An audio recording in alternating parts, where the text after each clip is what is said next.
I'm from the Same place as trap music, this that first react music. They can't hold me back, I'm feeling good cause I'm black music. Can't nobody touch.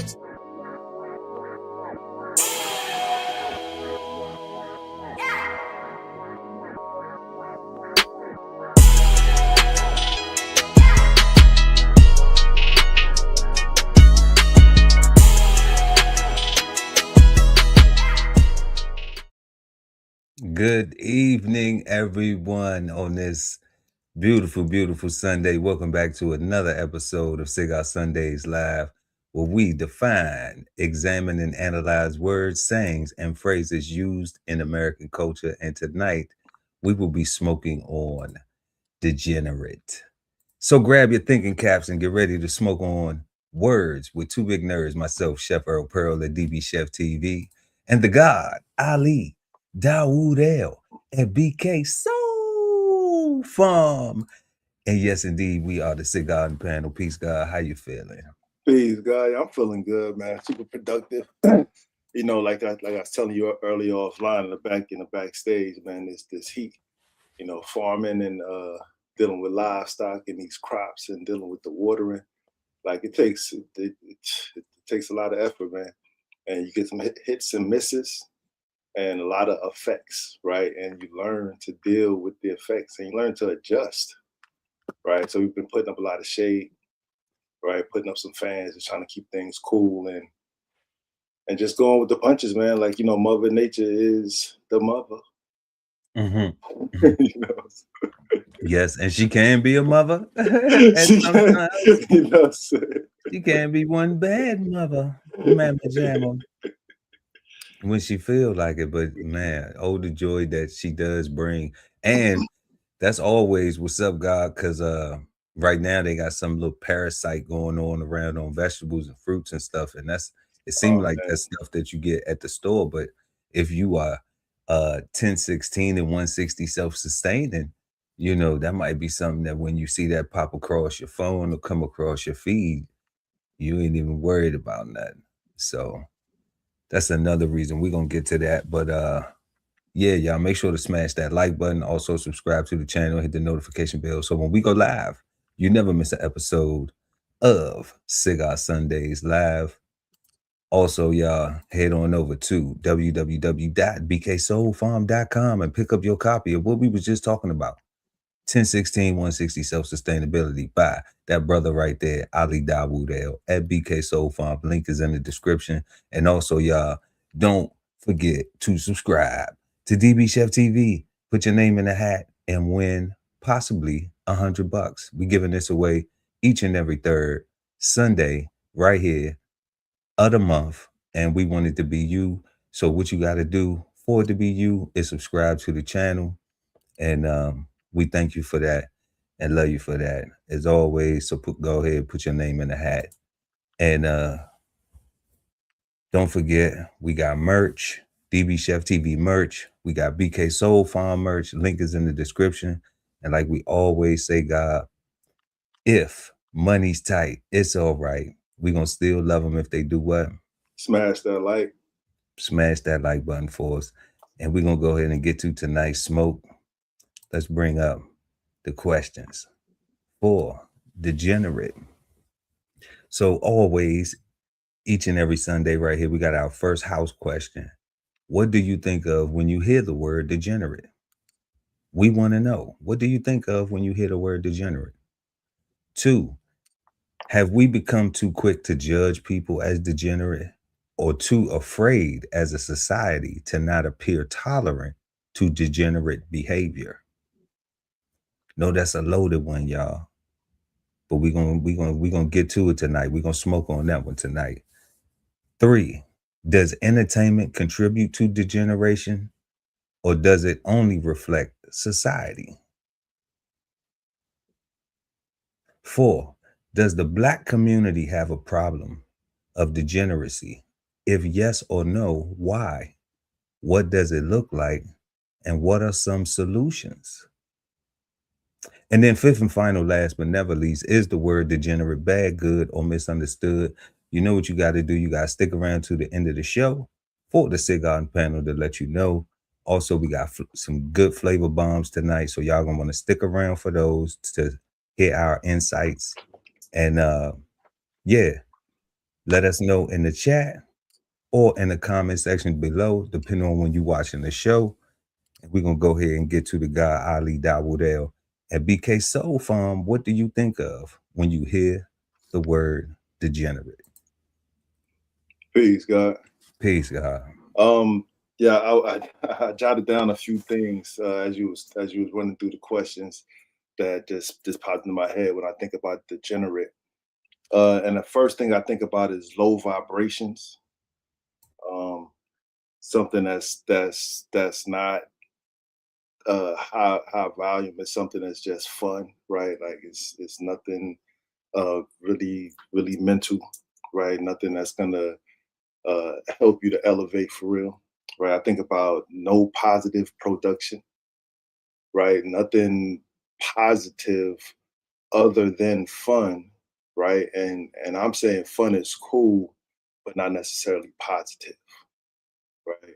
Nothing grows uh, from degeneracy, is what I think.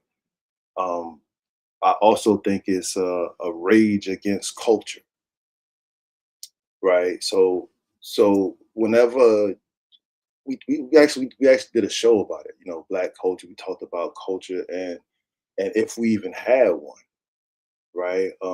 And what I notice is even in having that conversation, that people tend to delve into a debate in that conversation, right? Because they want to hold on and fight against all the things that they like doing, right? That they want to hold on to, that they don't necessarily feel bad about, but because they don't see no harm in it, right? And I also think about the quote unquote black card, right? Like when I think about the culture, I think about that being the silent culture that doesn't really have a definition or real meaning. I mean, I guess the meaning is degeneracy, actually. And I'm thinking about it out loud, right? And that's why I tie that into rage against culture, because the black card to me is a rage against culture. Is something that fights against us developing a better culture for ourselves, right? Let me be clear. You're not talking about the American Express black card, right? Nah. Right. You know, I mean, it's some people out there that might be thinking like, what is the guy talking about? A black card? You threw me over there. Yeah, I'm just saying. Some folks be like, it's Nah, what do American Express got to do with I'm talking about the hood pass, the black card? the Talk black about it, card. I'm for talking sure. about that, right? I'm talking about um the image that pops into it's almost like when you hear the Santa Claus, the image is the fat white man with the big white beard or whatever, red hat. You don't think of no other Santa Claus. You think about Jesus, think about the white man or whatever. Sometimes you think about the black man, depending on your Never, never. I don't care. The first one that was introduced to me was the fat white guy with the beard, and he had reindeer. He that lived was in the Santa North Claus. Pole. That was All that. it.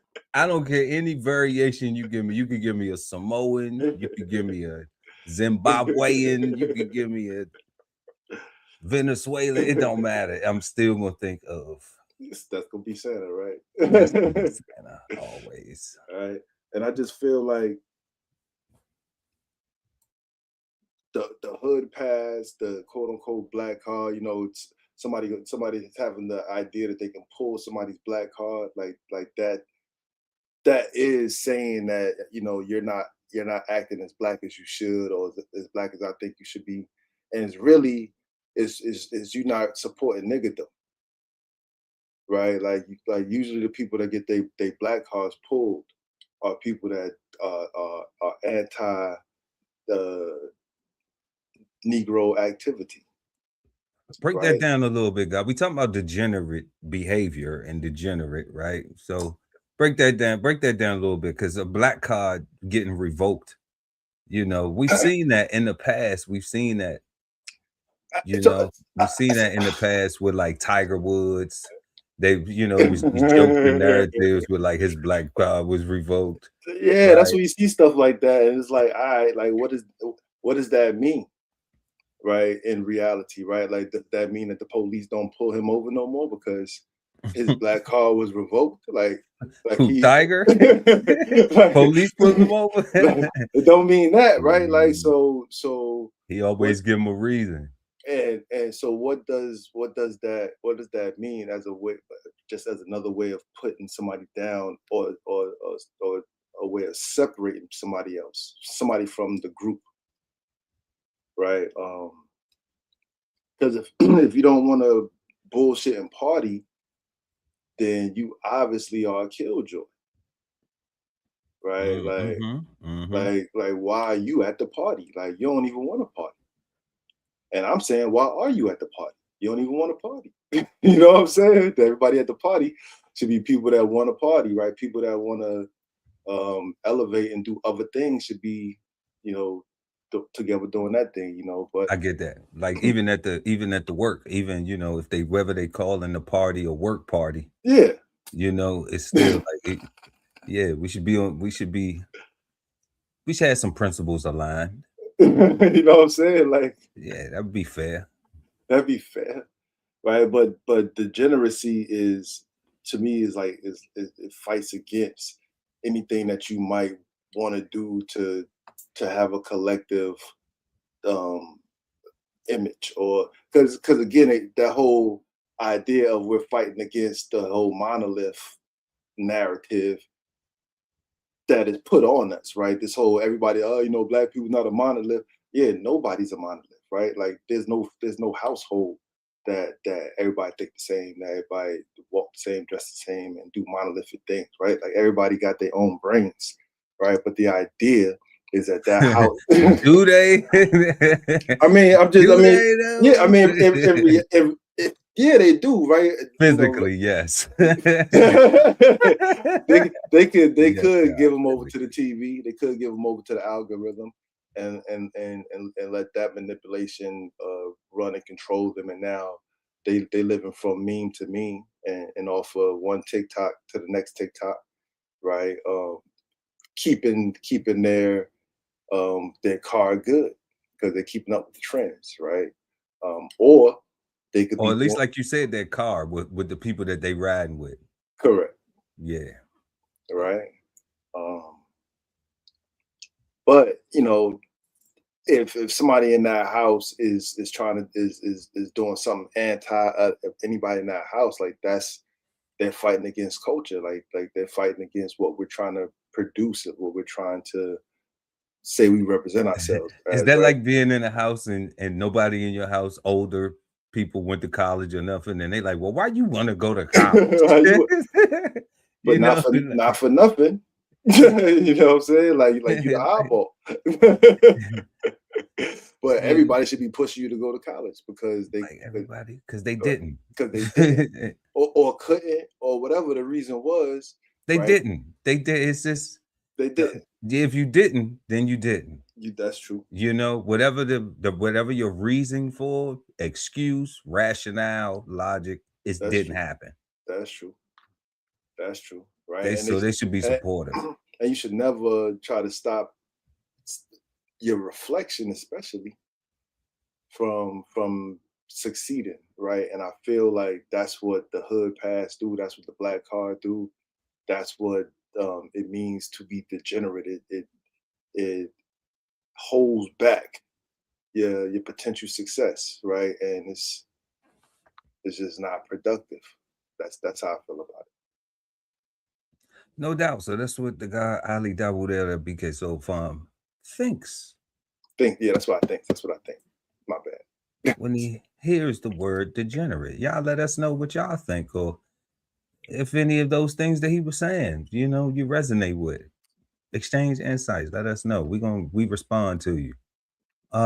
Man, what does Chef Earl Pearl think of when he hears the word degenerate? just a whole lot of foulness going on. I will say this. I go back to my first interaction with the word.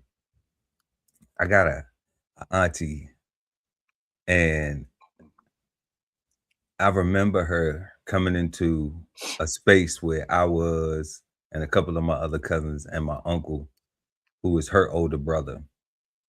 And she would say, she would greet us like, "What are you degenerates up to today?" Right? Just off rip. You know, yeah, like you know, like we in the house chilling. We ain't even outside right now. You know, like everybody in here, you know, enjoying the family time. Like, you know, but That's I funny. love her. I love her to death though, you know, for that. So I didn't really know what that was, you know, then. Damn. You know, like I had no knowledge of what that was then. In my immature, uh, irrational, illogical mind, I was thinking though that it had something to do with being a thug or being in the streets, you know, or being a gangster or being tough in my mind, you know. So when I hear the word degenerate, that's what I typically would think of. Like it must be something to do with the streets. It must be something to do with something illegal, with something criminal, with something non-righteous, you know, um, something that ain't good. You know, it might look good on the outside, but in the inside it ain't good. So that was the first meeting of it. And then like since then, I haven't really heard the word anymore. Like for real, God. Like I haven't heard the word no more. I heard, you know, like I'm thinking when we doing this, I'm thinking like, damn, I remember my aunt used to call us little degenerate bastards and all this other little stuff, little degenerate heathens. You know, like she used to switch it up. She had an elegant way of putting it together, right? And then I'm thinking like, wow, like I just haven't heard it in so long, you know? So, and then I realized like what I thought it was or what it was referring to, that can't be correct. Cause you know, I would have to be being honest, like looking at myself in the mirror, like, okay, how can I identify with degenerate? Okay. At that point in time, at that age in my life, my adolescent. And then I'm like, okay, well, since I haven't heard it in so long, you know, what is it? What how do we correlate that to today, to having an understanding of what it is today, even and then now being able to, once we go through the show, you know, then self-reflect and see if I'm any of these things, or if any of my areas of life I've been conducting myself that way, or you know.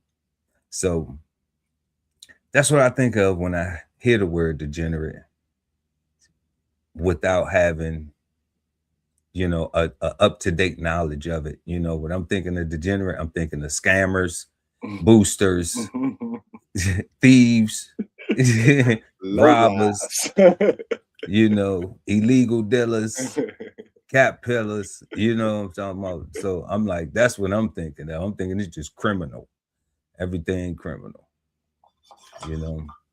But y'all let us know what you think of when you hear the word degenerate.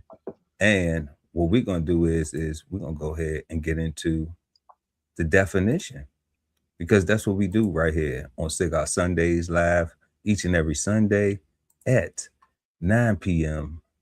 East Coast time. No, where we go up? We go up at 8 p.m. y'all. 8 p.m. East Coast time. And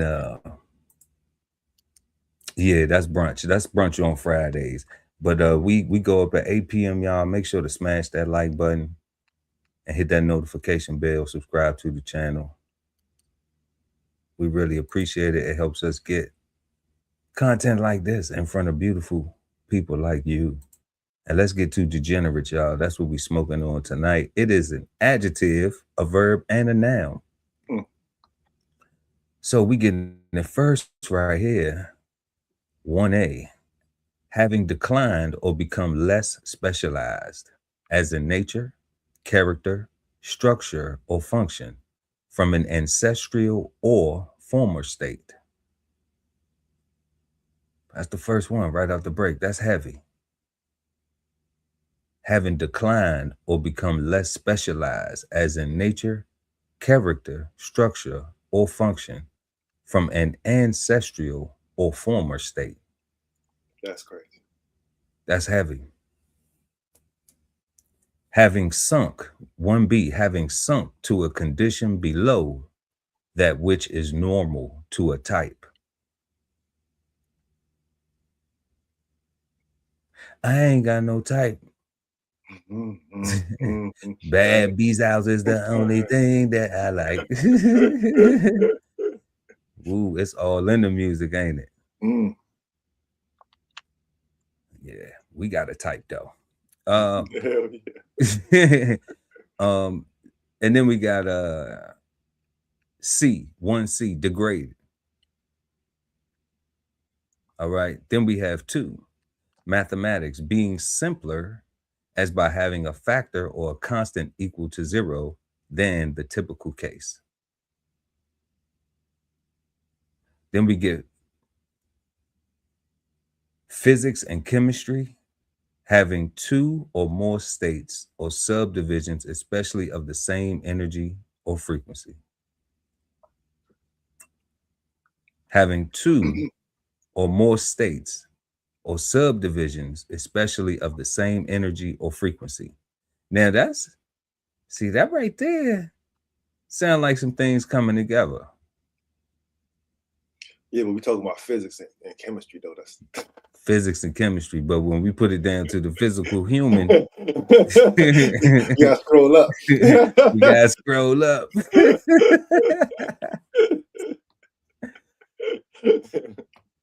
You ain't lying, God. All right. And that's real, right? Because if they didn't have that there specifically for chemistry, physics and chemistry, people might try to use it to apply it to people in situations, and it's like, I see what you're trying to do. Yeah, no doubt, God. It's exactly like that. Let's go. Genetics, having more than one codon representing an amino acid, also being such a codon. Okay, so that's, I'm lost on that. I'm not even, I'm lost. I gotta do some research on the genetic, because we know we dealing with physics and chemistry, but having one codon representing an amino acid. Okay, having more than one. Okay, so we will have to figure out what that. Actually, let's go ahead and see what that is real quick. Okay, codon. All right, that's how you. Oh, codon. Yeah, no, a specific right sequence. Codon. Yeah, a specific sequence of 3 consecutive nucleotides that is part of a genetic code that specifies a particular amino acid in a protein or starts or stops protein synthesis. Okay, we can kind of rock with that. We understand that a little bit better. Okay, we understand that a little bit better.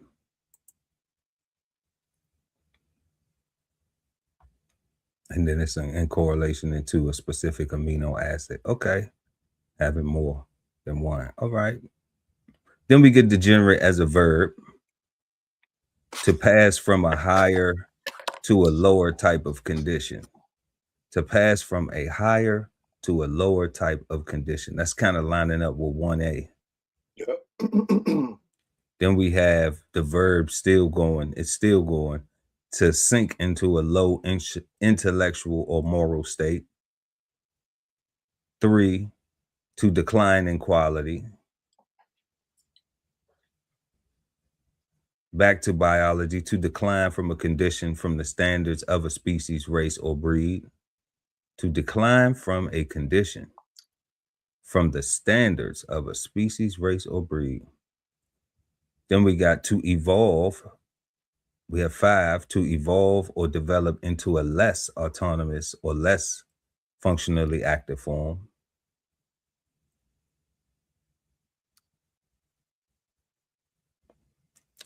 And then we have the now. Ones whose behavior is not morally right or socially acceptable. B, a actual pervert. And then one showing signs of reversion to an earlier culture stage.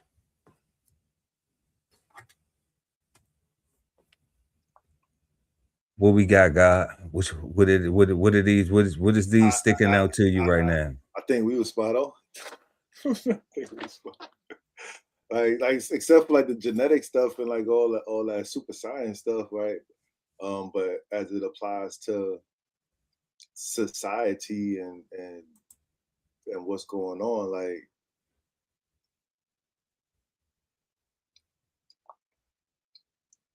we're not progressing. Not especially not morally or intellectually, right? I said I thought that was even interesting that they had intellectual to decline morally, to decline intellectually and morally in the same sentence, because that kind of means like morals is like in your mind, like you got to actually think that you're doing the right thing, right? Like, but there's nothing. I don't know, God. I think everything that we said of what we thought is right here defined. I can only imagine what the source is.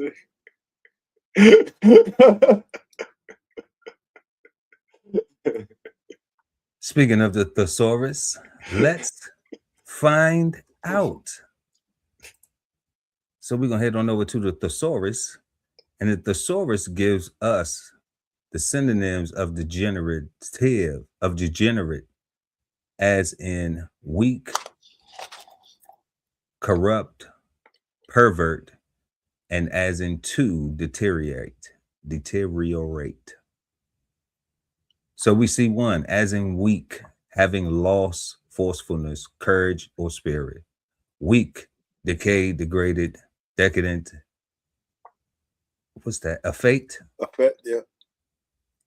Overripe, weakened, washed up, feeble, failing, dying, decaying, soft, dissolute, declining, immoral, precious, wasted, depraved, debilitated, enfeebled, debased, debauched, wanting, frail, languid, languid, yeah. Wimpy, demoralized, dissipated, enervated, enervated. Is that it?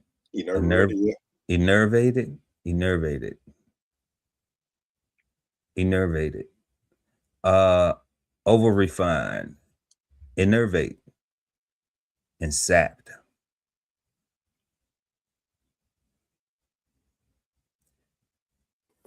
I can see a lot of these right here, these words, in some of these things that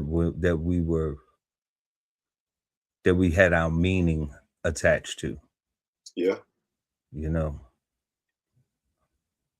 Of what we thought of when we heard the word. But let's move to as in corrupt. Having or showing lowered moral character or standards. Corrupt, degraded, sick, depraved, decadent, dissolute, perverted, crooked, loose, debased, debauched, warped, demoralized, unclean, libertine, vicious, unwholesome, perverse, spoiled, dissipated, dishonest, rakish, reprobate, yeah, immoral, evil, wicked, bad, unprincipled, unscrupulous, reckless, jackleg, contaminated, bent, unethical, cutthroat, sinful, tainted, iniquitous, nefarious, miscreant.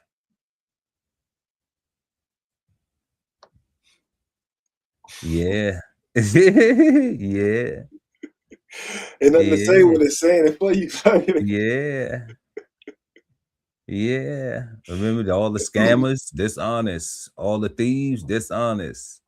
All the dealers, dishonest. All of this, dishonest. All that evil, all that unprincipled, unscrupulous, that wickedness, that badness.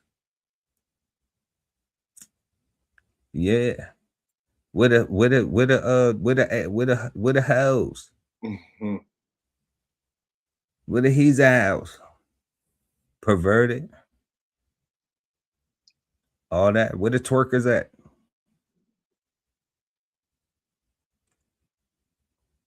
I'm just seeing it. I'm just seeing it all in the culture.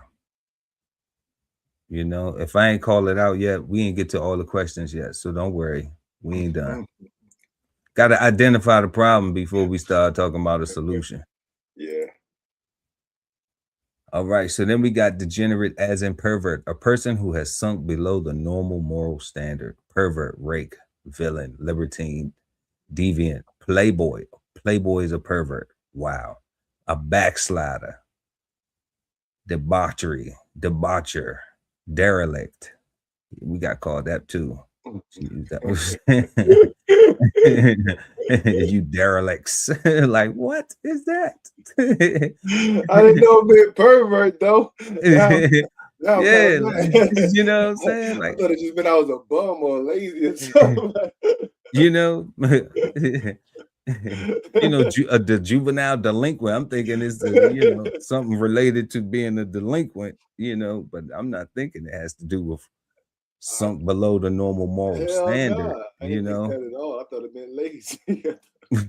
I'm like, you need to give me some game, giving me all these words, programming me to be these words that you don't know if it's gonna work on that. If I'm gonna learn them and say, nah, I don't want to be that, Need some knowledge behind them things, calling people them names. But then we got perv, decadent, Raquel, rip, bankrupt, reprobate, delinquent, heel, scoundrel, rogue, blackguard. Wow. What's that? Naive? Or knave. Knave, okay. Yeah. Sicko, cad, incorrigible. Incorrigible. Leecher, miscreant, satire, rascal, sickie, and the playgirl. Playgirls too. And the playboy. They left no pervert unturned. Okay, then we have degenerate as in deteriorate, to become worse or of less value. Over the years, the community-minded organization degenerated into a club for loafers. Damn.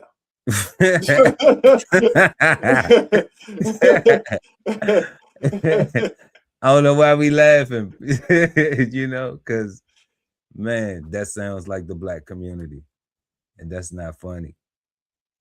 But all they did was they put a community-minded organization into a club for loafers. Yeah. So it's fun though. Yes, indeed. It is fun. Loafing, right? Fear and Loathing in Las Vegas was a fantastic movie. Deteriorate, descend, crumble, worsen, decline, decay, rot, devolve, diminish, atrophy, retrograde, regress, sink, ebb, weaken, disintegrate, corrupt, go to seed, degrade, fall, sag, decompose, go to pot, putrefy, recede, reduce, dwindle, slip, downsize, wane, sour, dilapidate, undermine, abate, spoil, debilitate, languish, run down, waste away, break away, lessen, fail, droop, molder, wilt, lower, lag, de-escalate, flag. That's interesting. I wouldn't have taken the word ebb as a form of deterioration. I just thought it was ebb and flow, like a back and forth kind of thing. But the back part, I guess, would be deterioration. Yeah, at low tide. Yeah, right. and then even when it had Wayne up there, I was like, Wayne. I was like, I'm thinking that the moon. I'm like, the Wayne would be less of the moon, waxing would be more of the moon. I'm like, okay. Wax on, wax off, Mr. Miyagi. Like, all right. That's why he had him in circles, God. It was the moon. Yeah.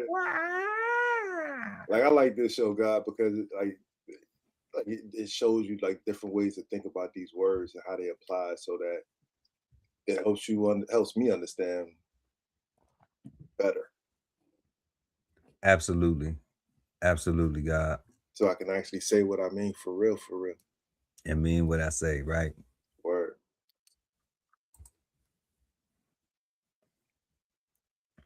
Even though we ain't knocking the people to say, you know what I mean, or you know what I'm saying, we ain't knocking that though. But I'm saying it clearly. Right. I'm just saying that it's a way that you don't have to add that to the end. Exactly. You can just say it clearly. It is a way we can change. We can simplify the way we communicate and make it more effective. So we have degenerate as an adjective, verb, and noun. When we had 1A, we had having declined or become less specialized in nature, character, structure, function from an ancestral or former state, having sunk to a condition below that which is a normal type. Okay, then we're just gonna go down here. We're not even gonna do all of these. We're just gonna get the first couple of ones that from the verb, noun, and adverb. We're gonna go down here. We're gonna say to pass from a higher to a lower type of condition, to deteriorate, to sink to a low intellectual or moral state, to decline in quality. And then we have here as a noun, which is when we apply this in conversation, person, place, or things, of what we've all been taught a noun is, like I think like in first grade or something like that. You know, it's early. Yeah, you know, like I think that never changes. Even though, you know, they say we gonna talk different and do stuff and have meanings to things, but we still turn things into nouns so everybody can identify and know what a noun is. So when we having a conversation and we talking about a person, place, or thing, or people, places, or things, then you understand that it's just plural singular, right? So we got degenerate as a noun, and as one whose behavior is not morally right or socially acceptable, and be a sexual pervert. Okay. And that's what, you know, that first one, or that adjective is a powerful one, God. It's a what was it? A fall, basically a fall from the ancestral state, or something like that. Like when I think about that, they say, you know, we was kings and queens. absolutely. And most of us are running away from being homeowners while saying we want everything. Mm-hmm. Right? We don't even want a place to put it. Right? So I think that's definitely a degenerate behavior or activity or circumstance, right? Because that could be resolved with something as simple as financial literacy, or organized or compulsory financial literacy. Right? Yeah, a lot of people have to, but this the thing, God. A lot of people feel as though that it's difficult to get the money up to get to make the down payment on the home. Now we have the programs and stuff like that. Like, just since we just specifically talking about that, right? We got the programs and stuff because the Congress just actually passed a bill, and this was one of them bills that passed without the president's signature, showing us again that the president is not the end all be all when it comes to the laws. Okay. And because everybody think the president, whoever the president is, make the laws. They don't make the laws. Literally Congress, not their job. it's not their job. They're not part of the legislative branch. You know, got a whole branch for that. Yeah, like Trump making a new law. This new Trump, like, no, he not. He not. Like, if they don't vote, man, and it don't go through or whatever, and even if it's something that they come up with and they agree on, and they send it to him after like 2 or 3 times or whatever, they just be like, all right, we don't need you. We making this law anyway. You know, interested in it, and that's literally how it works. Like, I'm not capping for nobody. You know what I'm saying? Like, that's just, you know. I don't know. They taught us this in maybe 3rd grade, you know, but I guess folks really not smarter than 5th graders because they don't be trying to learn nothing else after the 5th grade. I don't know. You think we know it already? But real talk though, family, with that new bill coming in, it doesn't matter what new bills get enacted or whatever. People still have to realize that there's a responsibility that comes with wanting to own anything. And when you're talking about afforded means that I can get it and I can maintain it. Facts. It's not just I can have it. We suffer from this degenerate thing that I think of as a had syndrome, where we'll feel good about having something versus, and I only seen this around Black folks. I ain't seen this. I don't have enough friends of other ethnicities that I have experienced time socialized with them to hear them be like, man, I remember when I had this, or I remember when I had that. That's you know, right. I honestly be like, some of the non-Black friends that I have, like, they always focusing on, man, look at this, look at it. You think you think like it's always a how can I get this, or how can it's always, and that's just the group that I have. I can't say, I can't say that if somebody else was in another group and they had somebody else with different ethnicities that they might not hear that conversation, because I don't think it's limited to an ethnicity. I'm just talking about on my personal experience. What you're exposed to. Yeah, when I'm exposed to, like, I just be tired of hearing brothers like, man, when I had this, when I had that, man, you remember this, and it's like, okay, what about today?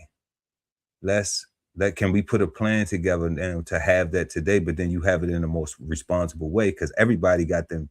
I had stories. Everybody got that. But what did you do to get better to say, all right, I want to have now. I want to keep. And it don't have to be everything, but it have to be the things that you have deemed as a priority, and do the things necessary to maintain that. So with that bill coming in, and whatever we talk about, where it's a cultural thing where we don't want to own houses, we gotta learn what ownership is, and all of the rules and responsibilities that come with that, and then not be scared to embrace it. Yeah, and I was only using owning houses as one example, but it's all things Black Wall Street-ish. Yeah, businesses too, God. Right, because I'm with you. Because the idea, the narrative has been, in my upbringing, every time you talk about building, uniting, growing something, dun dun dun, but the white man's gonna come and burn it down, just like Black Wall Street. Like, there's always this fear of not being allowed to progress and succeed. So it's like, let's just get a bunch of money and just throw a party.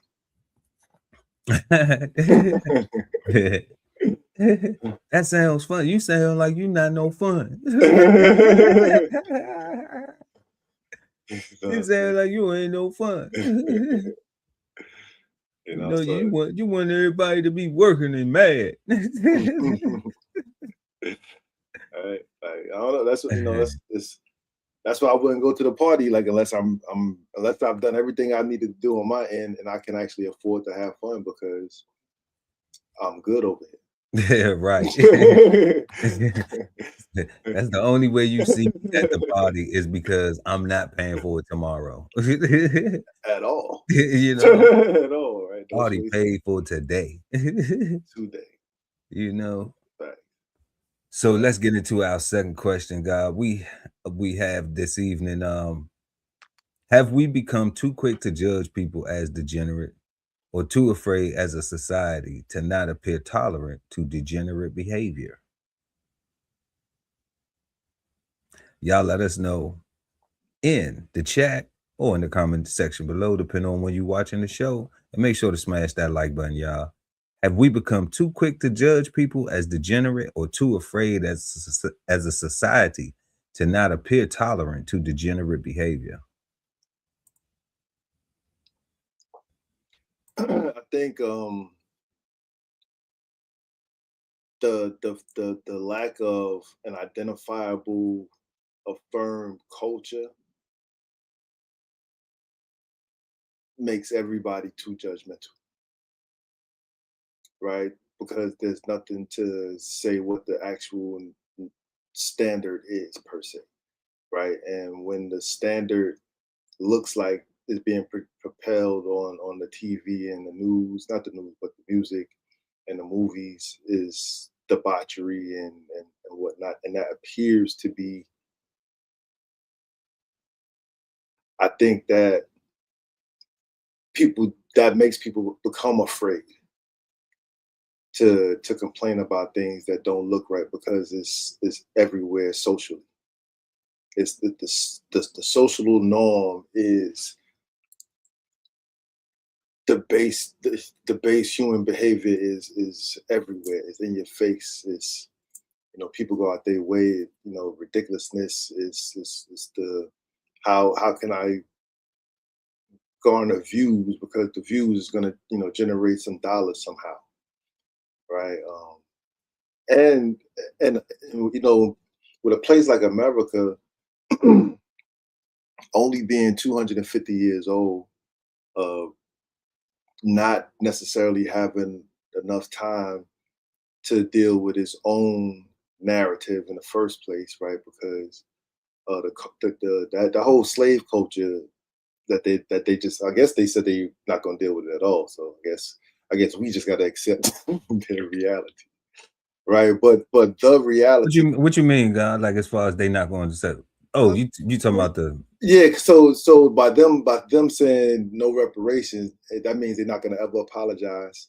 They're not going to they're not going to ever do anything to make that right. So there's going to always be a foundational divide of thought, right? And then when you have an influx of other cultures from other countries coming here and are embraced and accepted and encouraged to live out their culture, surpass the black class. We don't care what you do here, just surpass the black class. Right. I think it made people fall back a lot, right? And you don't necessarily know what you can talk about or what's going to offend. It's just I think it's just too confusing right now, God, to be honest, right? I think but just the fact of that we lack a culture that we identify as ours, and this is what it is. And the only thing that we can say is real is religion, and the predominant religion over here is that of Christianity, and that in itself is a very judgmental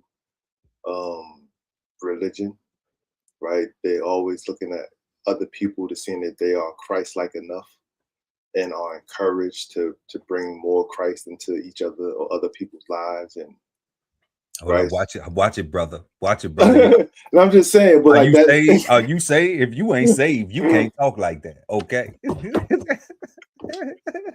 you can't talk like that. I'm not saying it's negative. I'm just expressing, I'm just observing the action, the activities as a judgmental activity, right? Where you get to look on somebody else and say, hey, I think you need more Christ in your life, or I need to introduce you to Jesus Christ or whatever, right?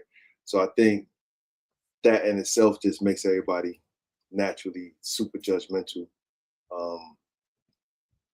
in itself. So I guess what I'm saying, I guess we're too judgmental because of Christianity. And because we it's don't Christianity that's because causing the degenerative judge way. the judgmentalness, because we don't have another culture outside of that we can all identify. That's amazing. You put that whole back on it. Just threw it all on the Christianity in that sack. Yo, Dang, they encourage you to go out there and grab them, right? Go get more, right? That's heavy. Like the Crusades was real. Mm-hmm, mm-hmm. You know what I'm saying? Like, so that's what I think. I think it's definitely is way too much culture. It was way too much judgmentalness, but at the same time, it's like a lot of things that people are doing come from other places, right? And it's like come like I grew up, around a lot of West Indian people, and they have carnival every year, and I grew up hearing a lot of, on one half, that's debauchery. They out there doing a lot of wickedness and evilness. On the other hand, I heard, oh, y'all just don't understand the culture. You don't understand how we live. You don't understand the meaning. So it was always a clash and a divide of understanding, right? And from my perspective, growing up, being young, just observing, not having a dog in a fight per se at all, just wanting to just learn. It looked like on this side, that looked bad because of what was taught in the church. Kind of like, and help. I'm rocking. We exchanging insights, guys. I'm rocking with you. So if I want some goofy stuff, it's okay. Just I be goofy sometimes. Like, so could it be? Is it, and just help and understanding? Is it like with the Adam and Eve story? So like somebody is never gonna follow the rules. Somebody's never gonna follow the rules. That's crazy, right? Like, and it's right. It's built in, right? Like it's. But we're not here to talk about religion. All right. But we are talking about degenerate behavior, right? And we talking about how it gets to, how it affects, the effects of it, what we're seeing, and and how it affects us personally, how it affects our friends, our family, society, all of those things that we see, culturally throughout, just throughout this human experience, and I get it though. I get what you can with those things from religious aspects, and with Christianity being judgmental, and like we always say, like I'd be like, man, like you got to be judgmental, like you have to be. I don't. You'll get hurt otherwise. Yeah, like and especially if somebody then show you something, and then you try to think like, oh, that ain't them, It's cool if somebody apologize, but if somebody don't apologize, like that's them, And then even in real life, like sometimes people's apologies be fake because they just be trying to look to see if they could, hurt you again. You know what I mean? So like we live in a wicked place, where morals, where we talking about the morals, like people are morally degenerate, they have ulterior motives. We see culturally, you know, things that we would be like, do you really want your kids exposed to that? Are you really okay with, you know, are you okay with that? Like, why do you want to be a part of something like that? When all of the endings don't never seem happy, it's like people becoming okay with the non-happy ending. It's the black card. It's the hood pass, right? Where it's like, well, that's part of it. That's part of it. Like going to jail is a badge, like is a badge of honor or a badge of toughness. What you saying? Niggas get shot every day, B. Right? Like, it's not even a big deal. It's like, damn, I can't imagine that not doing something to help your family get some paper or something, or being free, being able to go to your own refrigerator or bathroom or kitchen, you know, when you feel like it. I can't see, like, or the front porch, like rolling over and you can touch a woman. You know what I'm saying? So like consistently. Yeah, like that. I don't get the motivation. However, you know, our second question, y'all, is: have we become too quick to judge people as degenerate, or too afraid as a society to not appear tolerant to degenerate behavior? I think we're not quick enough. I think we're not, you know, I think people are not quick enough because they don't recognize, you know, like people will recognize kindness when it's too late. True. People will recognize trauma, you know, bad things when it's too late. It's until it's happening to them. You know, people are easily manipulate. Like I always say, I never got hurt by anybody that I didn't trust first. You know, so because if I don't trust you, then I don't let you get close enough to me to hurt me. You know. So like, and if I did trust you and let you get close enough to me and you did something foul, then, you know, I forgive, I don't forget. And the way I don't forget is where my actions at, you know, but I've forgiven in my heart because you can't ride with me. You know what I'm saying? Like I got enough going. I got too much riding with me already, you know? So you're not riding with me at all. But, you know, but I don't forget though, that still is there. You know, I download that into the memory bank. And then that's how, you know, I govern myself moving forward. But then it's always a cautionary thing because it's just like, all right, you know, the trust ain't there. So when we ask the question also, have we become afraid to be not tolerant? Yeah. I think because when people want to get in cliques and they want to be cool with each other and stuff like that, people will back each other's nonsense. I think sometimes and it comes in different shades and forms, you know, like you could be in the middle of a dispute with a family member and have another family member who like, man, I ain't gonna get involved in it. I ain't gonna get involved in the middle of it.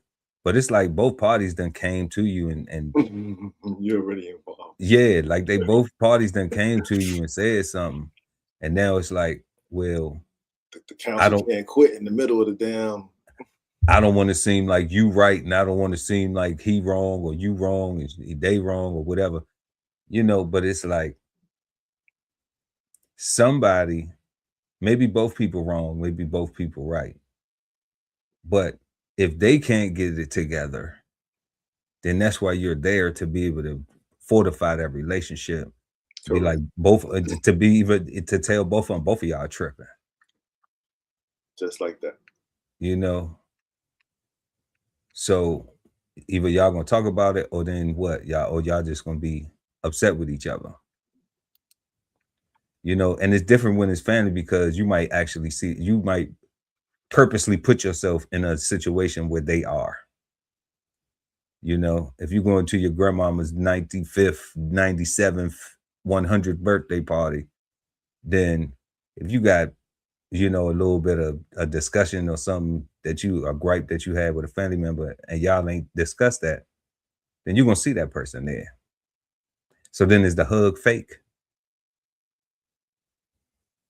You know, and that's what I'll be trying to get to for people to understand, like even in situations with family, like, do you want your hug to be fake with your family?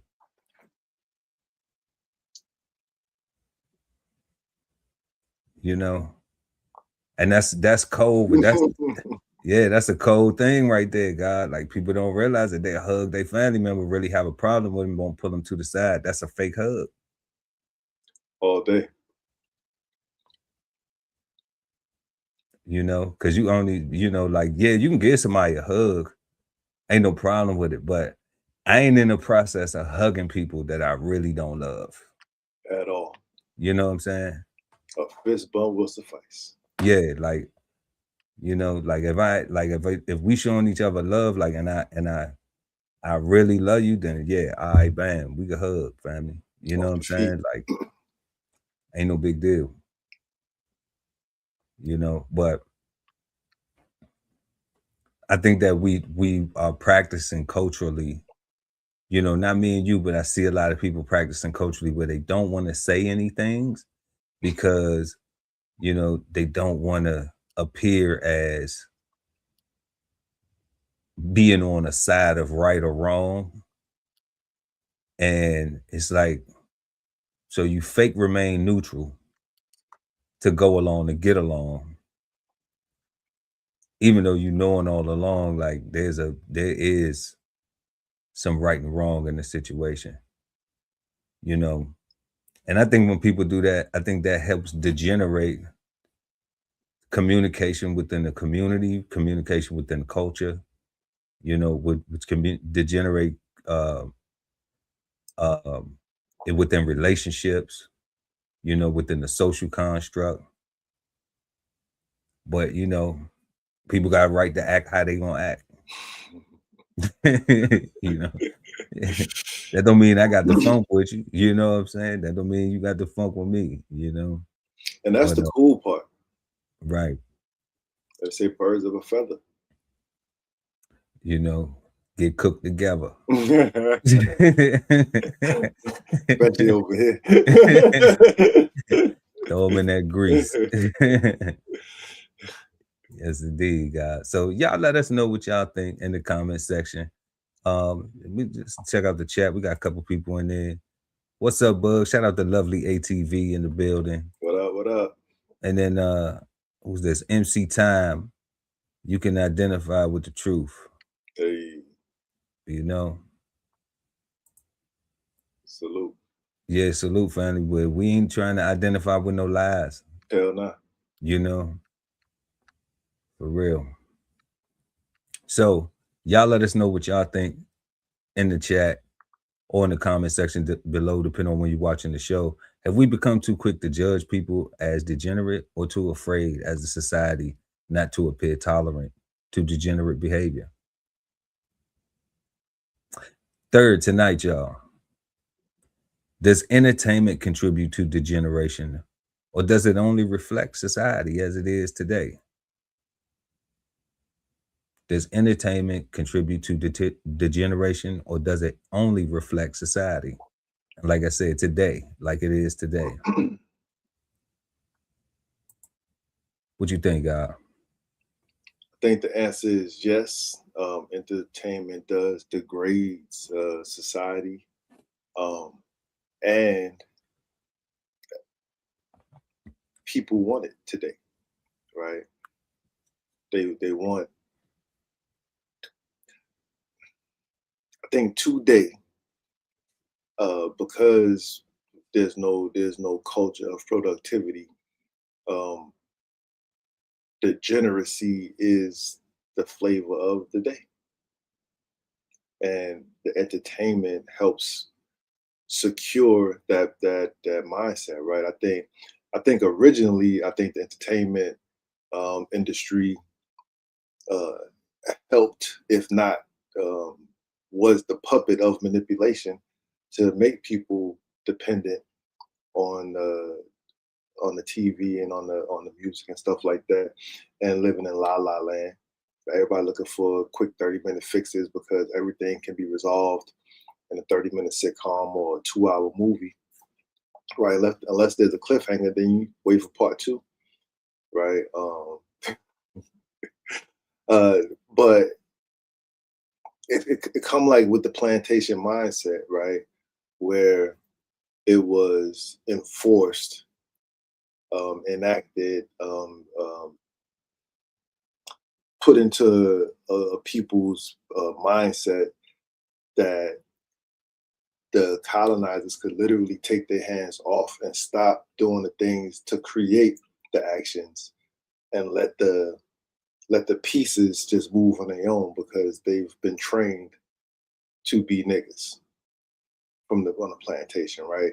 And if that's what you are, if that's what is bred, and that is where generations come from, then it's hard to,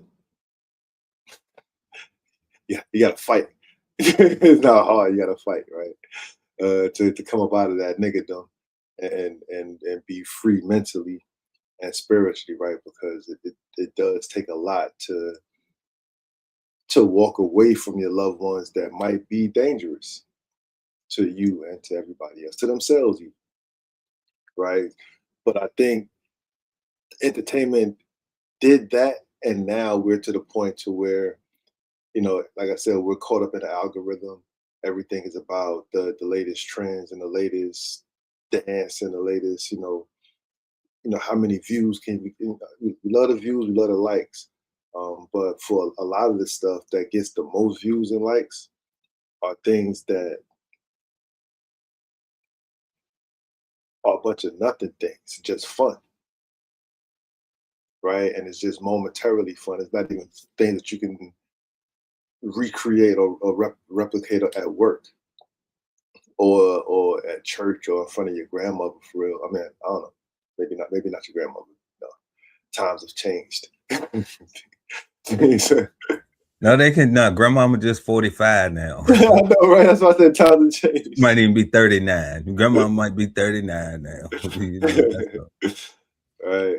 But that's what I think. I think the entertainment definitely contributes to the degradation of society. And it's also a reflection of who we've become, right? Because it seems like you would think, right, that we're all like with everybody being terrified of the Terminator and all those doomsday movies with the robots taking over the world, computers taking over the thing, AI taking over everything, that we would be less excited about giving up our freedoms to computers and to robotics and to AI. But it seems like we're, as a society, are moving more towards it and saying, Jesus, take the wheel, so to speak. Right? Like, I don't want to do the work. Like, if there's an easy button for real. Robo Jesus, take the wheel. Right? You know what I'm saying? Right? If I can just put my thoughts into this machine and say, you know what I was saying, and the machine like, yeah, I do. You was trying to say this, and then you just copy and paste, right? Because that's how it starts, right? And then it just progresses and elevates into now we all just in pods, and now we are batteries, just like in the Matrix, right? Like you would nah, I won't. I won't live through that. Hell no. But I'm just saying though, like for me, like that's how I feel like that's how we get to stuff like that, right? Like, I just feel like society is looking for the easy button, and relationships are hard. Situationships are easy, right? Partnerships are hard. If I have somebody who already has everything already, then I ain't got to do nothing with them. I can just keep grinding by myself and winning. They can just grind by themselves and winning. I don't have to sleep by myself. They don't have to sleep by myself. we kind of like partners. Like it's kind of like sophisticated roommates. Sophisticated roommates. I like that. I never heard it, but I never heard it put like that. So you on a roll tonight. You said education is birthing nigglets. You know. That, I mean, that entertainment. What is it? Educate, and both of them. Education, entertainment is causing nigger births. You know, Like it's just then crazy. that one right there, but it's crazy, guy. Like so, like it's like everything, like everybody's caught up in celebrity relationships and promoting. And I'm saying promoting because that's what you see on the timelines. Like they're promoting these relationships are a reflection of your relationship. Degenerate behavior. You know what I'm saying? What would they say? Meg got cheated on. Hey ladies, if Meg got cheated on, you're gonna get cheated on too. So cheat first, right? Like that was like a whole little mini campaign with the hopes of getting widespread reaction. And I'm saying like that's kind of crazy. That's very degenerate. From what we were talking about in one of our shows in the previous, where we talked about how the Black community that once did exist, when it existed, and particularly we talking about the pre-Martin Luther King civil rights segregation movement, marriage was being propagandized or promoted or influenced or encouraged. That was the standard.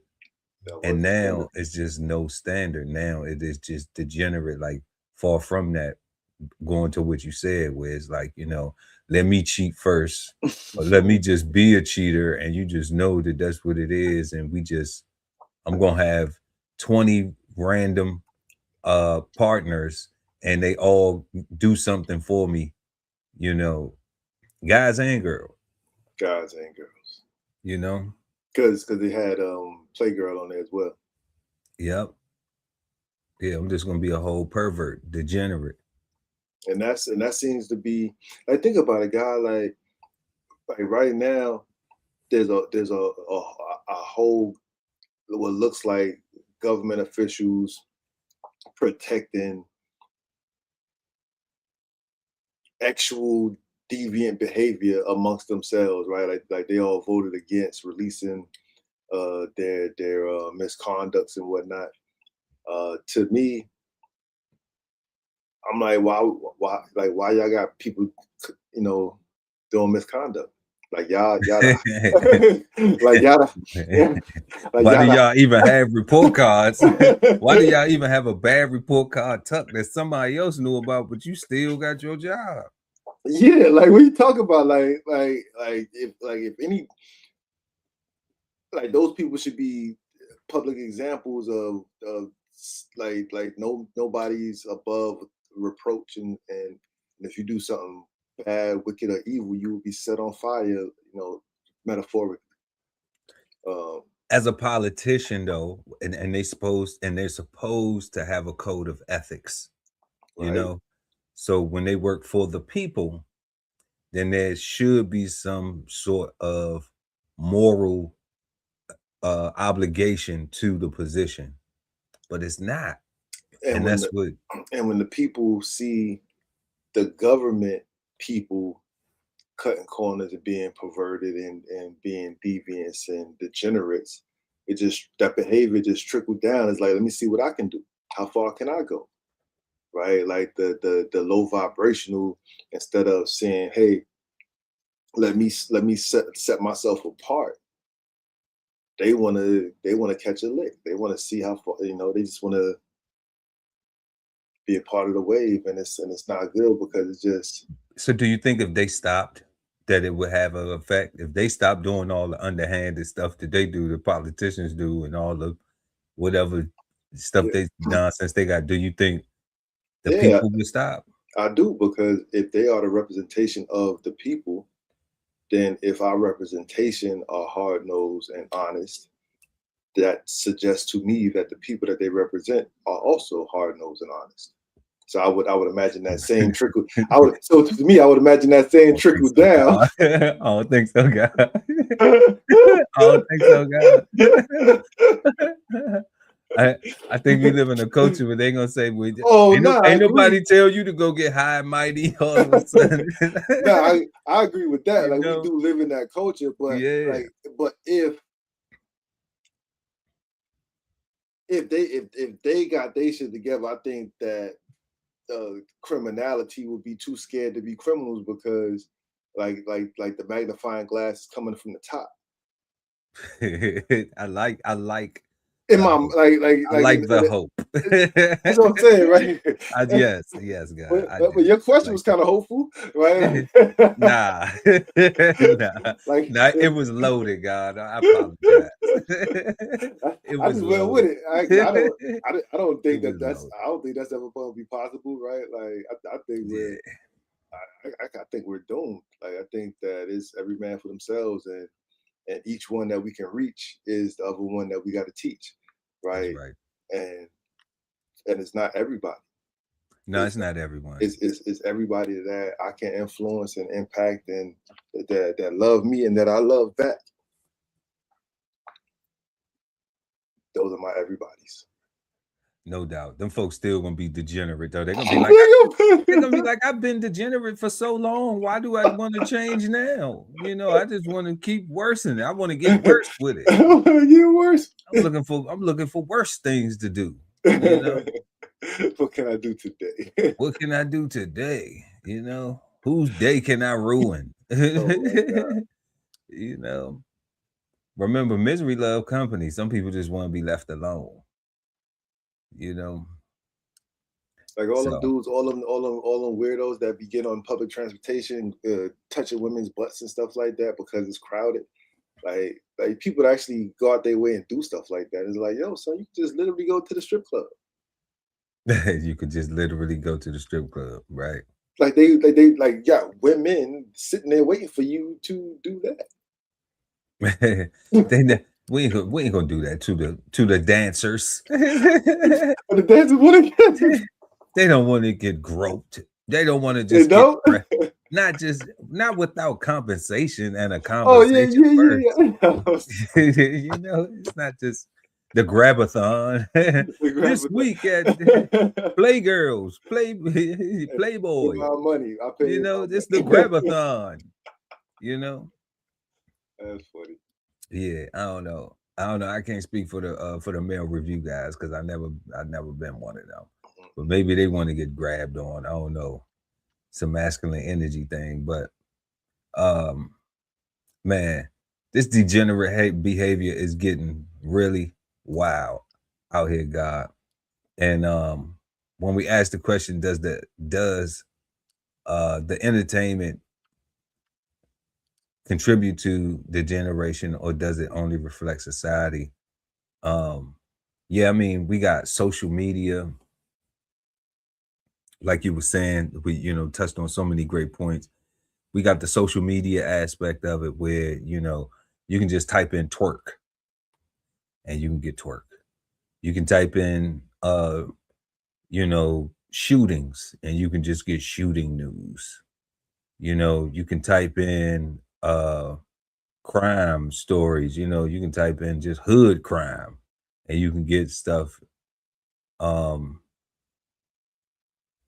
And that stuff, like you said, is doing the most trending, the stories that are the most perverted, the most provocative, the things that are the most rude and disrespectful. Those things get highlighted the most. And then we might get called weirdos because we ain't on that. Because it's like, well, what do you think? You higher and mightier than? I'm higher and mightier than that. Yes. I'll wear that weirdo hat. Yeah. You know what I'm saying? I'm definitely higher and mightier than spending my days putting poison, other than Black and Miles, and a little, I ain't even called my prescription no poison because you know what I'm saying? I need that to live. All right. But other than that, though, you know, I can't see like feeding my mental with this when we talk about the television shows that just showcase drama all the time, just drama. People arguing, not knowing how to have calm adult conversations to resolve their issues. There gotta be somebody got to get a drink thrown on them. Somebody got to get this thrown on them. There got to be some wild. It got to be something wild going on.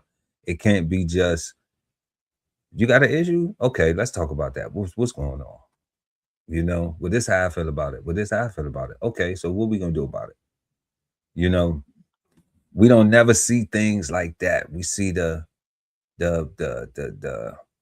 worst side of it, and then it goes from the one extreme, from the fight to now it's flowers and here go and makeup and here go a new watch or a new bag or something superficial, to say that being sincere about the understanding of the interaction is not enough. You know, and that culture is being promoted in an environment where young people are struggling to get jobs. Things like scamming and boosting is being promoted. It's something to groove to.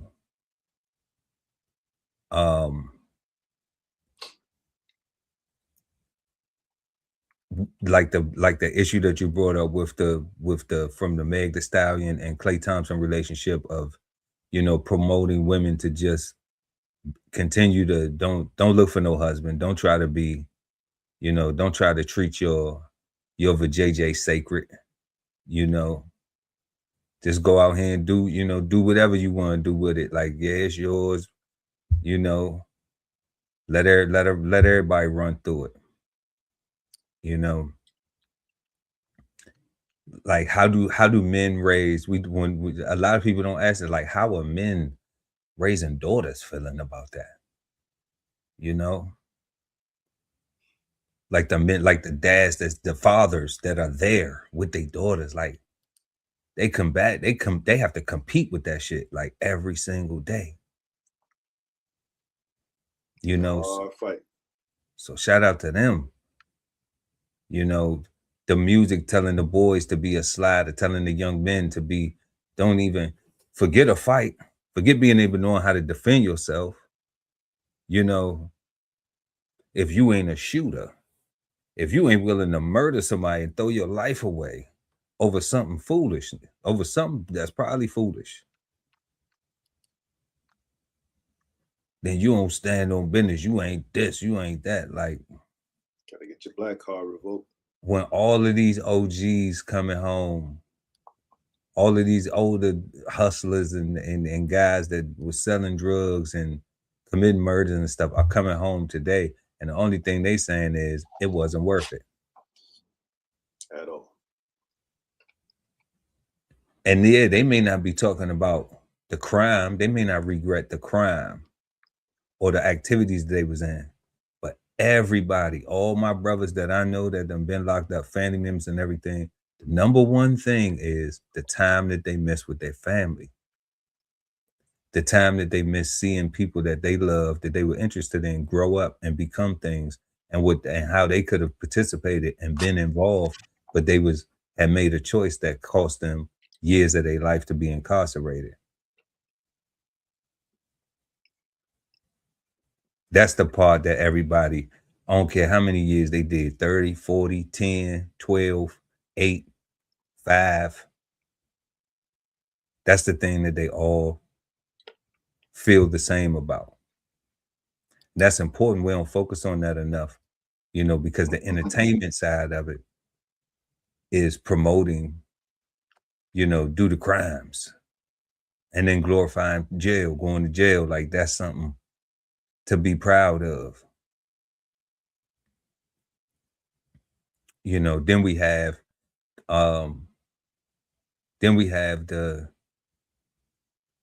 the M word and the B word and how we wear that. how that's being so promoted and culturally exploited. So definitely I'm agreeing to our question. Does entertainment contribute to degeneration? Yes, it does. And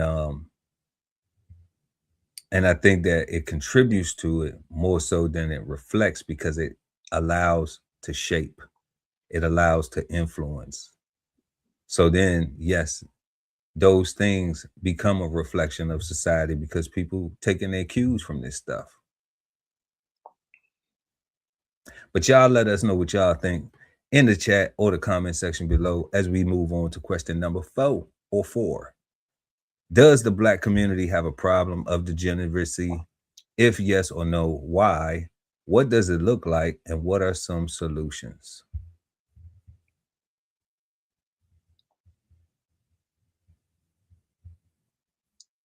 Yes. Why? Because they said that what they did to us was legal and they're not going to apologize for it. And solutions, we need to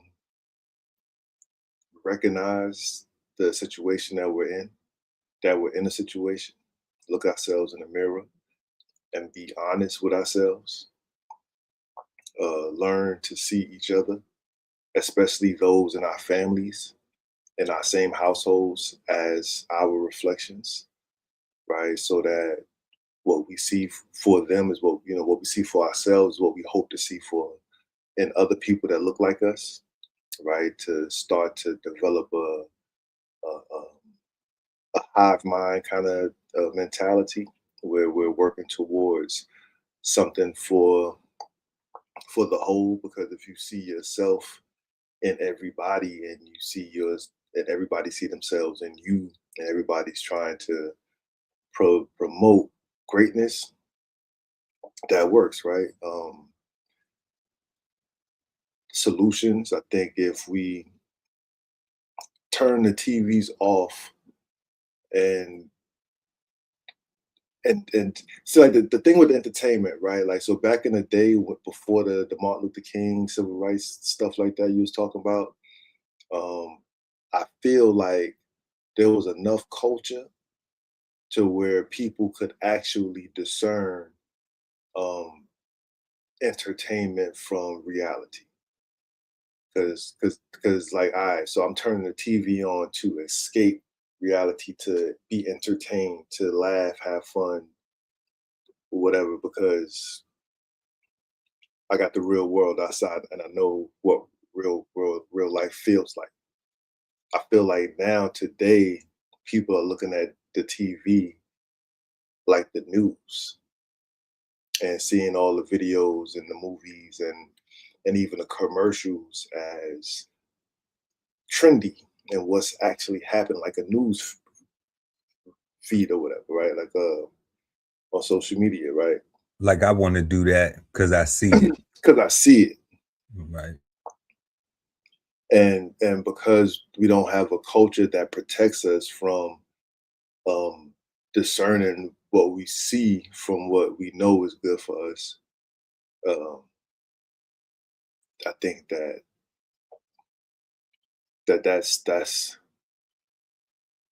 we can fix that if we focused on, if we again, we always say it, right? If we can just agree on one thing, that'll be the start of the fix, right? If we can just agree that there needs to be a fix, that will start the conversation that just, again, hopefully, I'm high hopes, will propel the conversation, the domino to fall forward to where now we're just having conversations. Since we already agree, let's just keep having conversations to find more things that we agree on, that we can actually do things on to affect a change that we want to see. Maybe not the change, but a change, so that things can be different, so that we can actually start to define what the change needs to actually be. Because you know, culture is not just, I don't think culture is just made up by one person. Like everybody got to agree and have buy-in to do a thing, right? So if we can just agree on one thing, I think that'll be the solution. But yeah, I think so. I think yeah, the answer is yes. Let me make sure I'm answering all the questions. Does the Black community have a problem of degeneracy? Yes, right. They say we used to be kings and queens, right? We was kidnapped from the continent. Granted, everybody couldn't have been kings and queens that was kidnapped, right? There wasn't that many kingdoms for everybody to be kings and queens. But that's who we descend from, right? So we need to start acting like it. Why? Because of the transatlantic slave trade, right? Because of the plantation breeding of African Americans, right? Because once the British stopped bringing Africans from the continent over here, and they just started breeding folks, right? Like that created a brand new thing, right? And that behavior cannot be dismissed. The thing that was created can't be dismissed and just chalked up as, no, y'all still the same as your ancestors. It has to be acknowledged, right?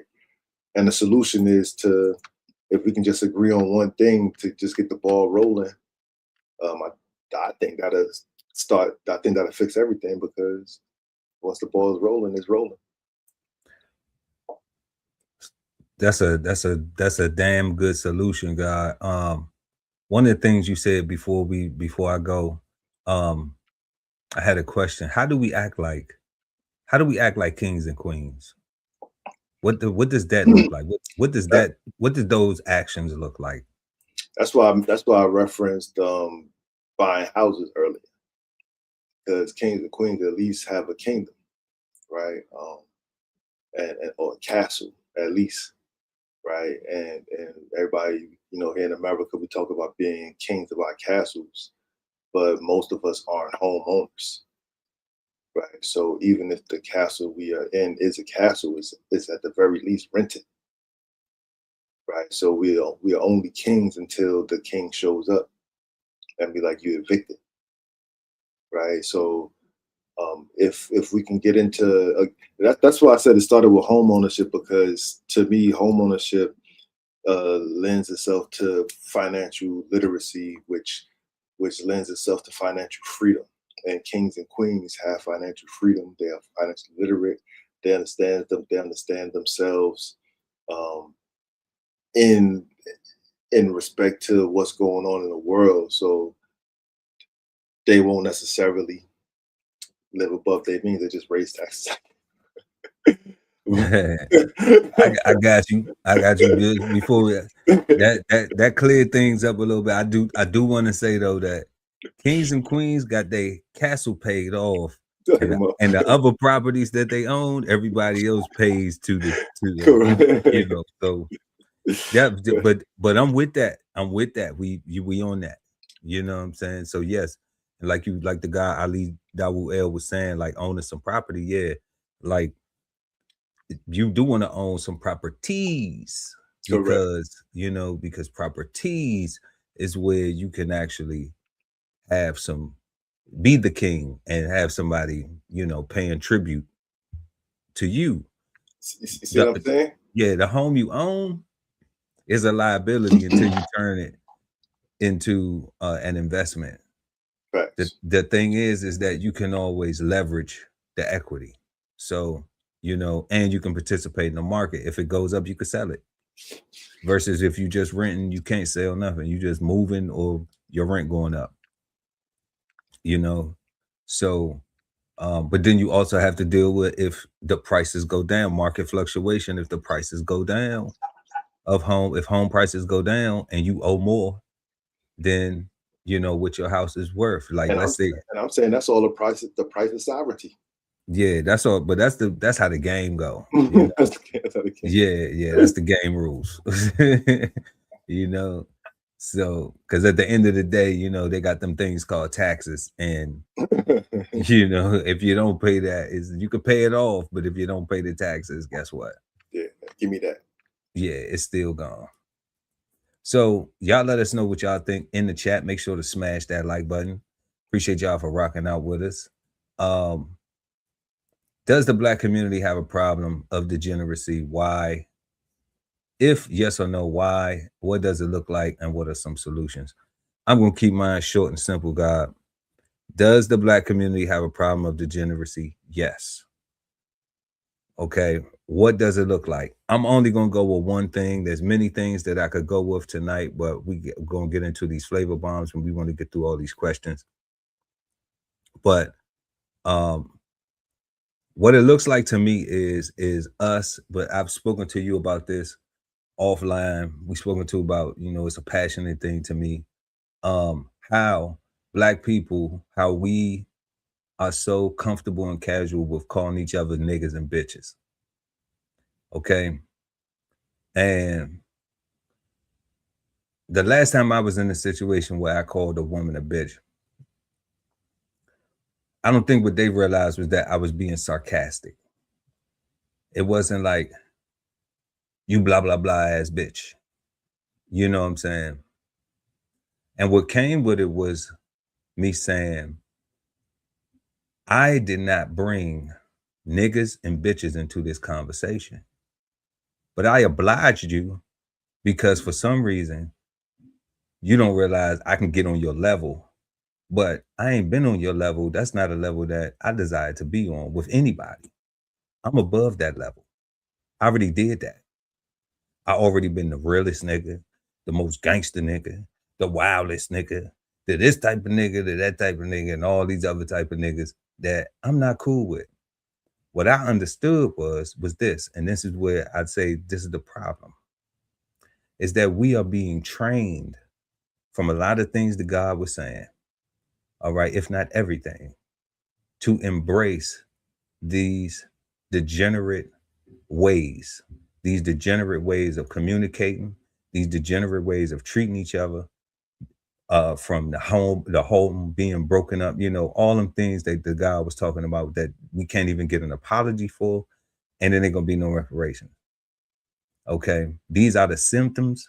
These are the things that we see, that we experience, the traumas that everybody goes through, and that's the source of it. Okay, that's the inception of it. All right. So when we listen to the songs, perfect example, brand new song. Okay. And it's not that we picking on this song, we just using it because I love hip hop. I listen to music. I'm living right now. It's a song that's supposed to be a popular song that is supposed that my people supposed to be the ones jamming to the most. My people made it so I could speak about it.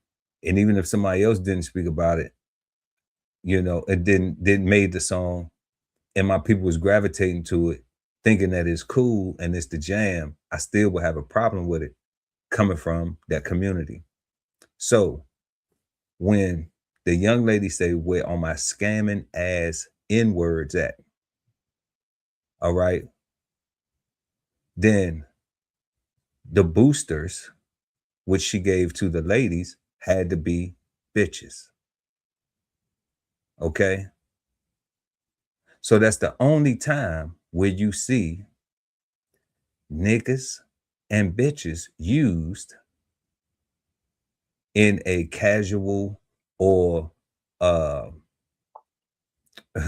guess, is it uplifting? It ain't uplifting for me. All right. Scenario. But you can't have the niggas without some bitches. Okay. That is the thing that we have a problem that we have a problem with as a people, is that we keep embracing this N-word that was made to defamate us, and our women are too comfortable with allowing themselves to be female dogs. Okay, they are too comfortable with that. And what is the solution? Everybody talking about boycotting these Asians for getting it, and the sisters is not gonna stop boycotting. They not boycotting getting they feet and their hands done. They're not gonna be boycotting getting that fake hair. and all that other stuff that they need to do to beautify, okay? But we can boycott calling each other niggas and bitches. We can make that not cool. Okay? Not selectively either. Not, oh, that's he a real one. Oh, that's my ninja. Oh, well, she a bad bitch. Oh, he didn't. Nah, I'm talking about none of that.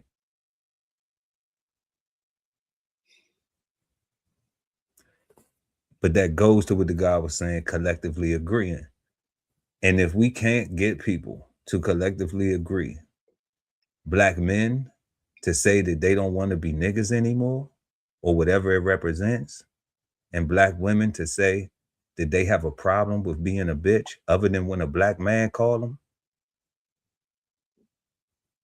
then we are never going to see a collective Black community, a functioning, productive Black community, the way everybody fantasize, hope about, dream about, but ain't willing to put the work in to actually manifest.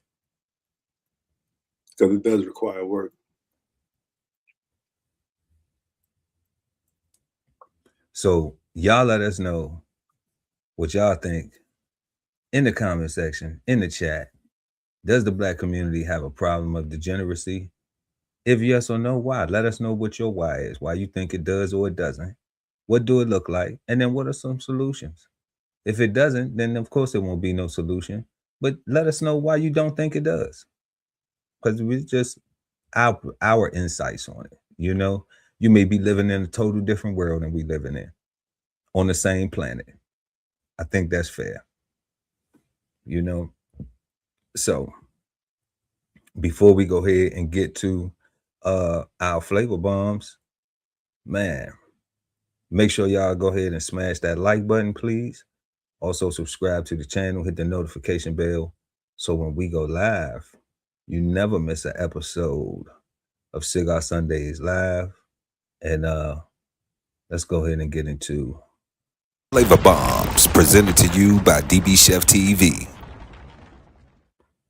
So yeah, y'all. So tonight's flavor bomb. First, we got the SCOTUS. Supreme Court upholds school sports law banning transgender people. Okay.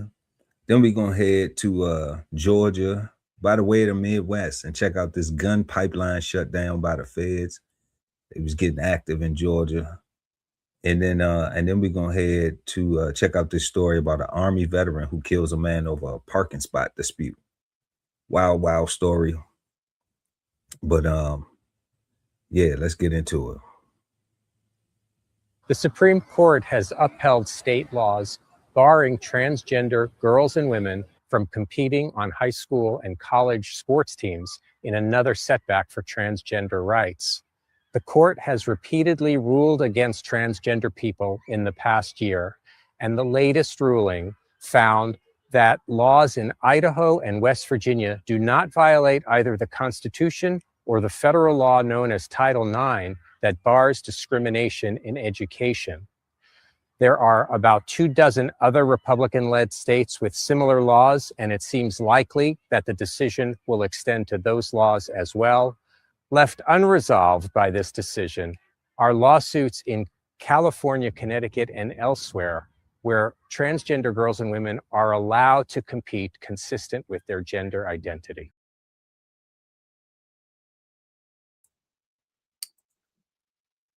What say you, God? First, I think it's degenerate to even have the Supreme Court have to rule on something like that. Facts. Facts. Yeah, we tried to make the flavor bombs. That's something we're gonna do, y'all. We're gonna be trying to make the flavor bombs, you know, kind of tie into with the word that we're smoking on, you know, for the show. So yeah, That's we what think I that was thinking it's about. degenerate behavior. Yes, go ahead. You know, I'm not with the. I don't like it. You know, I think whatever you was born as, you should play those sports. I'm not with no boy deciding, you know, he's not good enough to play on the men's team or the boys' team. to re-identify, and now you gotta go dominate on the girls team. I don't like that. I don't like that either. I don't like that, like especially when you start getting playing physically, right? If we was playing, if they're talking about tennis, I'd probably be like, I don't know, like, because we just talk about technique, but that's still power too. But can't nobody get hurt per se. You know, so it's not like with the MMA where you get where they were knocking people out and breaking faces and stuff like that. And yeah, you still no man against that's crazy, God. Like, no. I'm not with none of that. So or no transgender woman against a cis woman. Is that how they say it? Yeah, I think that's degenerate. That we gotta. It's all these new things like you know, like what is going on? This is crazy, you know. So yes. Yeah, God, that's what I think, man. I think that the world we live in is nuts, man. But I'm glad they got something right, I guess. Absolutely. Shout out to the Supreme Court for getting this one right. For all the, you know, I speak as an uncle, as a god daddy, godfather to, you know what I'm saying, to some beautiful young women that you know, are flourishing in life, you know, and a big cousin to some beautiful cousins that are flourishing in life and doing. And the last thing that I ever want to hear about is a man putting their hands on them, and it ain't in a loving way. You know what I'm saying? Like, we going to prison, God. Yeah, like, you know, we already it's already established that we ain't playing. So, you know, I don't think for sport that this is, you know, I think that they got it right with this right here. Yeah. And you know, you shouldn't play with it because like it just don't make sense. You don't see girls growing up and being in the NFL. Why? Because physically they get hurt. You got 6'7", 300-pound tackle, you getting broke up. You know what I'm saying? Like, come on, like that's not even. So I don't even. So just like you said, it's degenerate for it even to have to go to the Supreme Court. You know, I hope that don't offend nobody because we're not here to offend nobody. But I'm just saying though, like for the people who pushed it to the Supreme Court, because it was the people who pushed it to the Supreme Court. Yo, God, what you just said proves how degenerate it is, right? Like, so because you don't see girls turning into men going to play for NFL because they physically cannot. You know what I'm saying? Means that this whole thing was just one-sided, right? Like the fact that it was just only applied one way means that it's a dub, right? This is dumb. Yes, it is. So shout out to the Supreme Court. Let's get to this next story. Federal authorities say they have stopped a gun pipeline from Georgia to Illinois that they say was the source of many illegal guns on Chicago's streets. As Chuck Goldie reports, several people have now been taken into federal custody.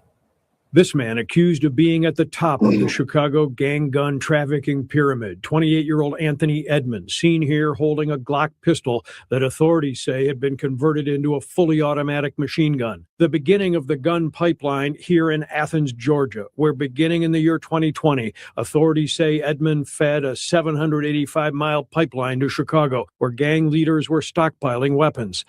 According to newly filed federal charges in Georgia, Edmond purchased guns from 5 different retail stores, falsifying paperwork and circumventing federal law. God, this is what I want to know right here. How did he think he was not going to get caught buying these guns at these stores? How do you think you not going to get caught? See, but I be thinking that degenerate behavior is doing this stuff, thinking that I'm not gonna get caught because I'm using these different IDs, blah blah blah blah blah, and it's like, family, like they got. I wasn't thinking that, God. I thought that they was robbing these. I thought they was robbing the trucks or robbing, like they was taking them out the back of these stores. I didn't think the guy was gonna have a receipt. Yeah, the guy. Yeah, they're gonna have receipts. I didn't think that's how this was going. Yeah, they're gonna have receipts. It's different. It's not like it was back in the day. you know, where people will rob a gun store. I mean, now some people still do that, but it's very, very rare. Most of the time, the new thing is people getting them in another state and they taking them to another state. They go to states where the gun laws are a little bit more relaxed. They purchase them and then they traffic them, you know. So this is what we're seeing in this case right here. But this was just stupid. Like, why do you not think that you're not? I mean, if it's you on camera going in there, then it don't matter if you're using a different name. It's you on camera, like in 8 different stores. In custody now are 28-year-old Rafael Ralphie Enriquez, a Chicago gang operative with a violent criminal history stretching back more than a decade. And in custody, this Chicago man, 34-year-old Melvin Griffin, whose first gun arrest was 12 years ago. This music video, recorded in Georgia, is cited by federal prosecutors in their grand jury indictment, in which authorities say several of the accused Chicago gangbangers are seen brandishing Glock pistols that resemble those illegally bought for the pipeline. Investigators say the video, entitled Switchy, is a tribute to the illegal switches that turn regular pistols into fully automatic weapons. The alleged producer of the gun video is this man, 29-year-old accused Chicago gang member Elijah Lucina. He's a fugitive. And this fifth suspect, 28-year-old Keontis Reed, is also not in federal custody, but with good reason. The NBC Chicago investigative team has found Reed. He was arrested for shooting an unarmed 16-year-old boy in the head 4 months ago near this intersection in South Bend, Indiana. Investigators say the killing may have occurred during a drug buy gone bad. Reed is now in local custody here at the St. Joseph County Jail, facing murder charges and being held without bond. Investigators have not revealed whether the .45 caliber pistol Reed is accused of using to kill the teenager was one of these, obtained through the Georgia to Chicago pipeline. Yeah, that's crazy. One of them guys are doing the dash right now. But it seemed like they got the other guy caught up. But it's just foolishness. This is degeneracy. When let's look at, we ain't even gonna punch down on them all the way. I'm gonna look at it and say like this: the level of intelligence that it took for them to organize together to run that whole syndicate, okay, to say, okay, we're gonna go buy the guns, then we're gonna try and, you know, we're gonna do this, we're gonna do all that energy and time it went into scamming ass niggas, and all the time that it went into all that. They couldn't have put that energy into a legitimate business. All the organizational skills and they had to be able to work these things, and, you know, even their network of being able to, their network of transport, their network of supply, their network of distribution. Like, all of those things are business. Ain't that what Amazon do? Yeah. You know, and it's just amazing that we see this. We see organized people able to organize and come together and do some criminal activity, but taking that same energy and putting it into something legitimate, so that way your story doesn't sound like this. Your story sounds like 10 young Black entrepreneurs, businessmen from different states came together to blah, blah, blah. You know what I'm saying? Like, damn, like, we don't value that. No, do the degenerate thing. Let's just commit some crime and roll with it too. If we spend 15, 30 years of our life in prison, who cares? We miss our daughters' birthdays. We miss our sons' debutante pageants. We miss out, you know. Crazy. I mean, it ain't even some honorable like being in the military and being deployed. You know what I'm saying? It's like just gonna be criminal activity. And if I lose out on time, so what? I don't get how the selfishness of it. I don't get the logic and the selfishness of it. When it's like, well, I gotta do what I gotta do to feed my family, and you choose illegal activity, not realizing if you get locked up, then you're not gonna be there to protect or feed your family.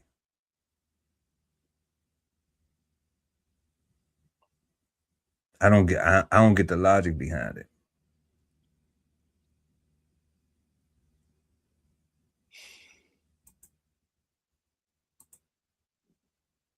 This morning, the ongoing investigation into a deadly confrontation in Florida, a parking space dispute turning deadly outside a Walmart. 62-year-old Bart DeGuglielmo shot and killed. Female shot someone outside in the parking lot. Both subjects were fighting over a parking spot. Authorities say the altercation started about 5 minutes earlier, with the two drivers fighting over a parking spot. DeGuglielmo then parked his car, partially blocking the spot, and walked into the store. Witnesses say the woman then managed to slip into the spot anyway. The woman is then seen getting out of her car, phone in one hand, gun in the other, yelling at DeGuglielmo, who appears to be yelling back. He's then seen walking toward her as she points the gun at him. She backs up several times, gun leveled. She retreats around the car. He follows. An eyewitness says the woman repeatedly warned him she'll shoot if he keeps coming at her. He appears to leave, but then quickly returns. And then she opens fire, shooting DeGuglielmo. Police then take the woman into custody. Officials say she claims she was acting in self-defense. Now that woman is no longer in custody and the shooting is under current investigation. Prosecutors will have to decide what charges, if any at all, are warranted. Really, guys, it's just a question of, is this self-defense or not? And really, there's the question, God, is that self-defense or not? Yeah, that guy was crazy, son. So this is my thing, right? If somebody pulls a gun and is aiming it at you and telling you to don't come closer, and you walk closer, I'm thinking that person is probably getting scared and scared. Like, yo, you don't see this gun in my hand? Like, I think self-defense is right. Like, why would that guy just keep walking up? Like, I didn't understand none of that. Right? Like, as soon as I saw it come out with the car with the gun, I'm like, that was crazy. I don't know. Like, so the way the narrative said, they said that she was cussing and then he was cussing back. Right? I don't know about that, right? No. I just know what I saw. And what I saw looked crazy. Oh no. So that's what you got, guy. That's what you got on. I mean, it looked like self-defense to me, right? Okay. Like, okay. That's what okay. Like it ain't look like self-defense to me. Yeah, it ain't look like self-defense to me. I'm on the other side. I'm on the other side of the coin. I got you. I do think he was crazy for somebody pulling a gun on him, telling him, I'm gonna shoot you, and now he eggs it on. You know that thing that we talk about, I wish a mofo would, and then you mess around and find out. And that's when I started stop with it, right? Like everything else kind of like yeah, I know. We know, no, it's my turn now. Because we know you start and stop with that and nothing else. We ain't gonna look at nothing else. I'm gonna look at everything else. Okay. Because he did now. I'm gonna look at everything else. And everything else is she had the gun. She did. She had the gun. So I know for a fact that, like, when you have the gun, then it's a different level of responsibility. Like, he couldn't even get no punch off or nothing, because she already had drawn. She was already in shooting position. So why would he even need to punch her? That's crazy. I'm just saying, like, for her to justify shooting him. Yeah, whole grown man. I mean, like I said, I get what you're saying already, but that ain't how they gonna look at that in the courts, though. So you pro men fighting women, and women having I ain't never back, like I said, and women having to fight back against men. Do you need me to answer that question for real? Nah. Okay. I don't. But okay, so what I'm saying is me already saying, if somebody up it on you and they giving you a warning saying just go, then you should be taking that warning and going. Right. Matter of fact, when you see it up, you should already be trying to get my bad. Nah, I ain't even know my bad. It ain't nothing else to say. I'm going in the opposite direction because I don't have that. You see what I'm saying? I Correct. can't defend myself at that same level. So automatically, instinctively, I need to be like, oh, even if I see you reaching, you know, like if I got something and I see you reaching after you just said like, oh, like you announced it, then I might shoot you. I might shoot at you. You know what I'm saying? When you reaching, okay? Because you done told me that it's going down. What I'm supposed to stand there and wait for you to react? Nah, if I got it, then you seen the Western movies, quick draw McGraw. You know what I'm saying? We going wide earth. So I got it, you got it. Yeah. So that's different. But I think when they get to the courts, you know, That'd be interesting. I think when they get to the courts, they're gonna look at it like I don't think it's a black and white issue. I think that when they look at the court, when they look at it, they're gonna be like, did she ever had time to get in her car and drive off? And they're gonna only look at that because she had the gun, not because he ain't had no gun. And I think they're not gonna see where we see like, should a man even be trying to fight a girl? You know, no. You know, did he have ample opportunity when he seen the gun to turn around and walk away? Yes. Should he have turned around and walked away and just, you know, not died over a damn parking spot?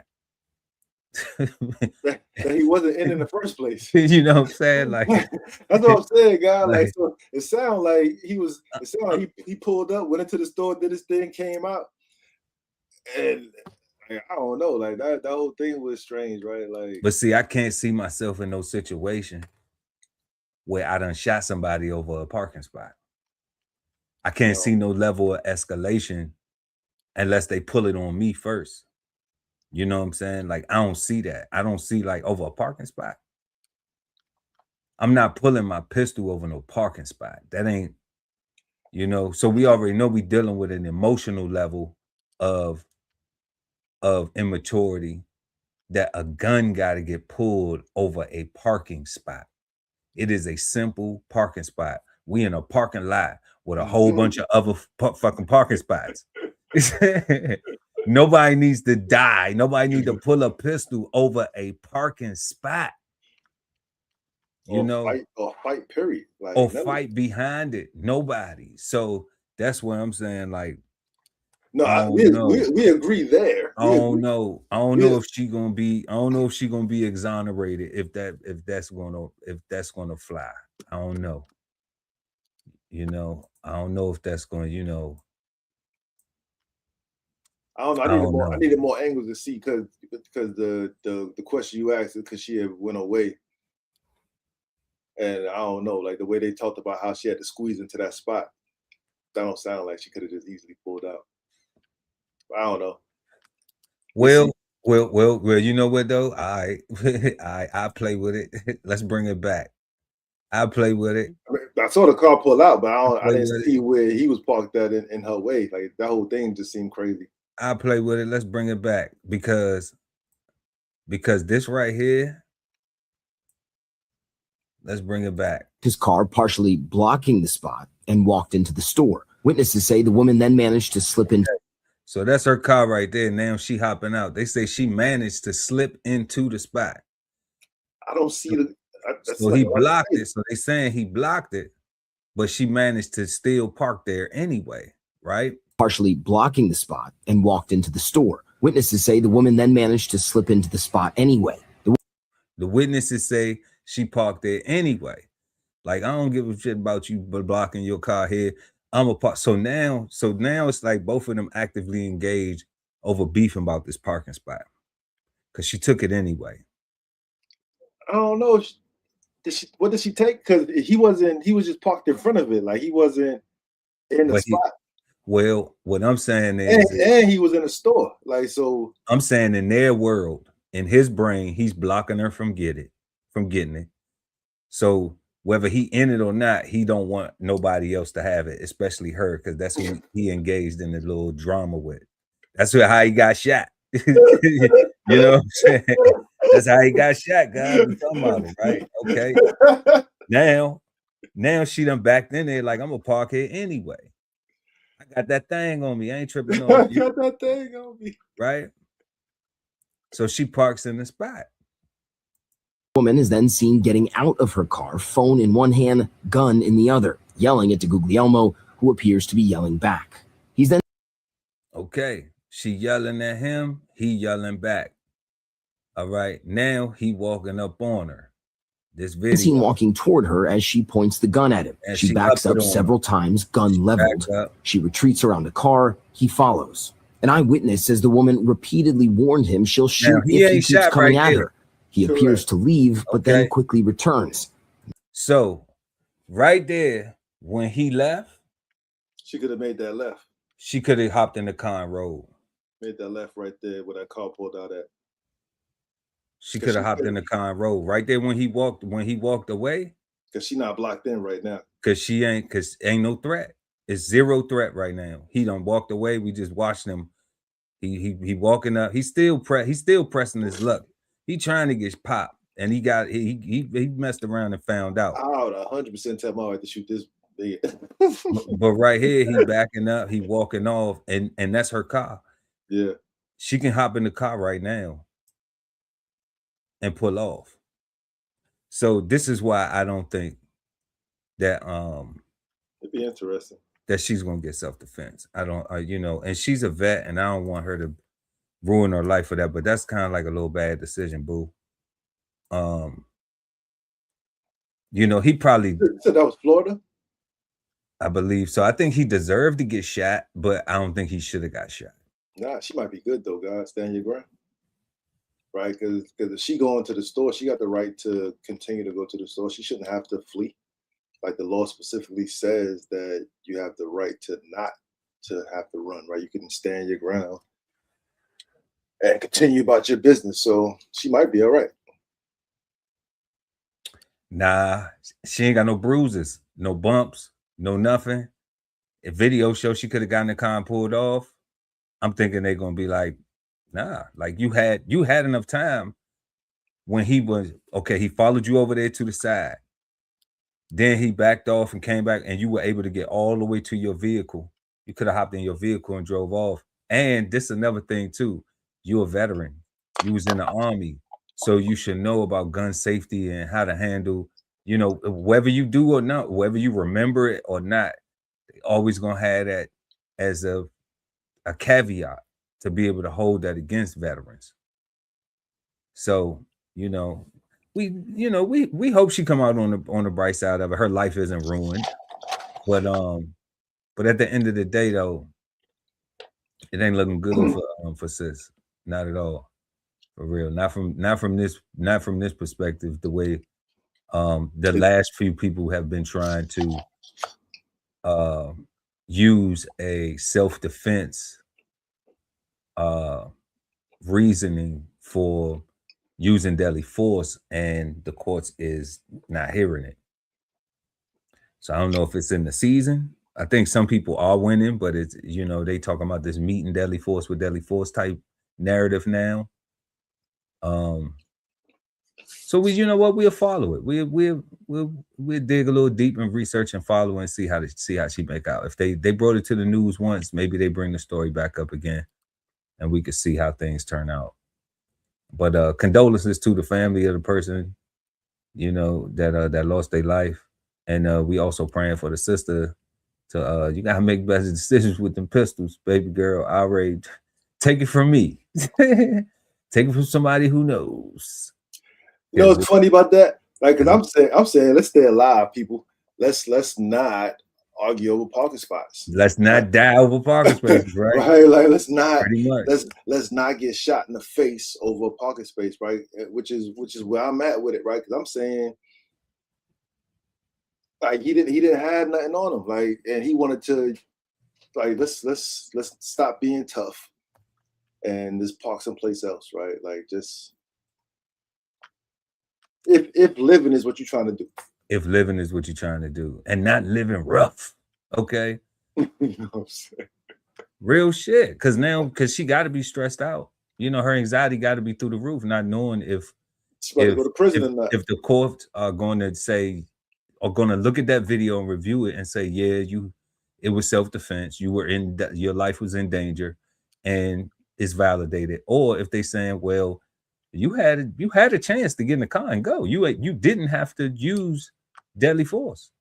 You know, you didn't have to shoot them. You had a choice. So, and then sometimes when people in the heat of the moment, they're not thinking like that. They're not thinking logically, because she could have been scared for real.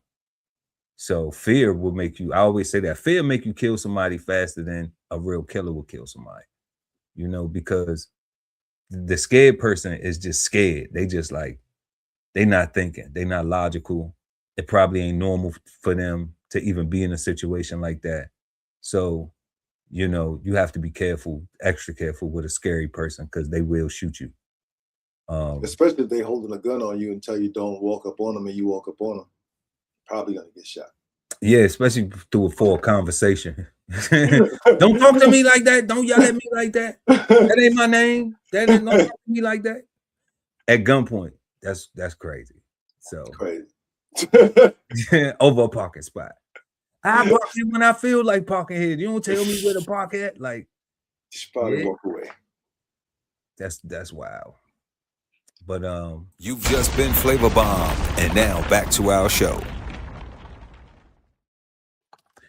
Yeah, y'all. So we have been smoking on Degenerate tonight, and we are at our fifth and final question: is the word degenerate bad, good, or misunderstood? The guy Ali Dawood at BK Soul Farm. It's a little tough for me because I think the word is perfectly applicable. So I don't know if it's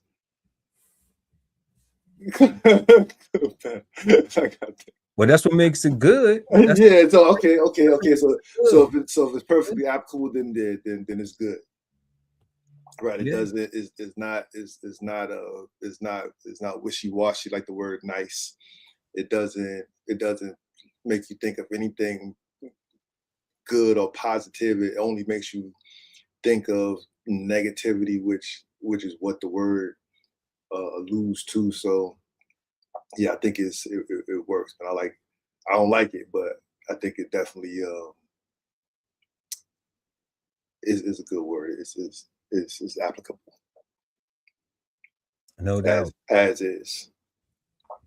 No doubt. So the guy says it's good because the definition lines up with a lot of the meaningful actions that we see, and a lot of the things that it's easy to point out. It's easy to identify. And if you look at the word, then you can correlate it. So yeah, that definitely makes it good. I'm gonna go with the all three though on this. I'm gonna go with the bad too. I'm gonna go with the good. Why you say it's good? I definitely agree with that. The bad is because it's a thing, and it's a real thing, and it's not nothing of positivity. You know, it doesn't give us any. Degenerate behavior is not something that makes people proud. Not that it's not something that makes people say, I'm proud to know you. I'm proud to be your friend.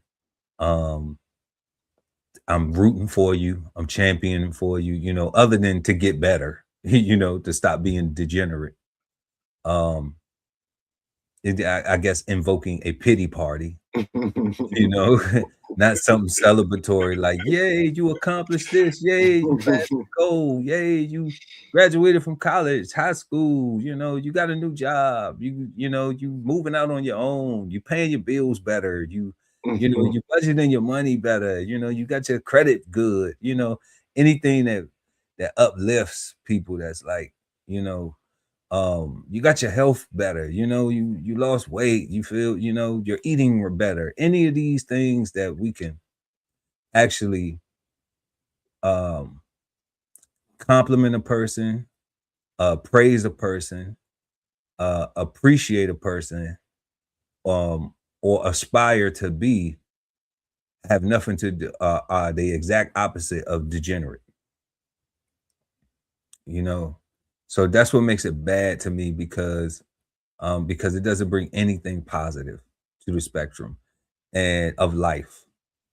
And then when we see misunderstood, it's because nobody wants to follow it. Nobody wants to study it. Nobody wants to go back and say, dang, when I was in my youth, my auntie used to call me degenerate, derelicts, all this other stuff, you know, and I'm just thinking like, you know, I'm thinking like that's, oh, you a real nigga, you know, being called these words are more insults to add to injury on the nigga, you know, and thinking that that's cool, thinking that that is something to be, to aspire to be, you know, other than an upstanding man first, you know, and be a black man because you got to wear that skin. Okay. So bad, good, misunderstood. Those are the reasons why the guy got good. And that's what the Cigarden Panel thinks of the word degenerate being bad, good, or misunderstood. We also had tonight our first question, what do you think of when you hear the word degenerate? Number 2, our second question, have we become too quick to judge people as degenerate or too afraid as a society to not appear tolerant to degenerate behavior? Third, does entertainment contribute to degeneration, or does it only reflect society? Fourth, does the Black community have a problem of degeneracy? If yes or no, why? What does it look like? And what are some solutions? And then fifth and final, last but never least, is the word degenerate bad, good, or misunderstood? Like we always say, y'all, let us know what you think in the comment section below. We always respond to everything, all the comments. Don't forget to please smash that like button. Also, we got, oh man, we got some good things coming at DBCHEFTV, but you know, we're not even gonna get into that, man. We want to thank everybody for pulling up with us tonight.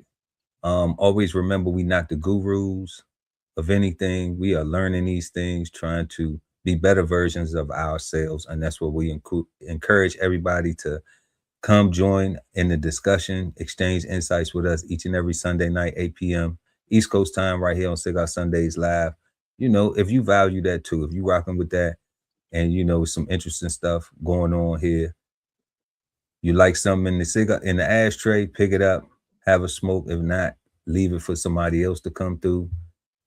We've been smoking on Degenerate tonight. We want everybody to have a peaceful, positive, and productive start to your week. It's still summertime. The temperature's been crazy. All right. So y'all stay hydrated, you know, and motivated. Stay hydrated and motivated out here, y'all. All right. And we'll see y'all next Sunday right here, 8 p.m. East Coast time. Cigar Sundays Live. Chef Earl Pearl at DBCHEFTV. And the guy Ali Dawood L at BK Soul Farm. And we are the Cigarden Panel. Peace, God. Peace, God.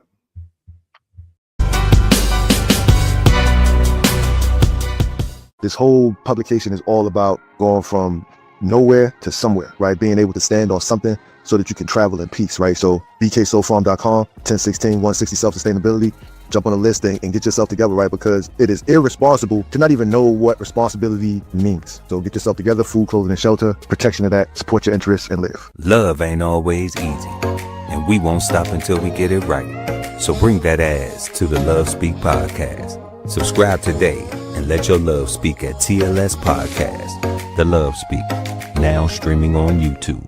If it's Friday night and you don't have a date, then brunch with the fellas is your spot, so don't be late. We go up at 9 p.m.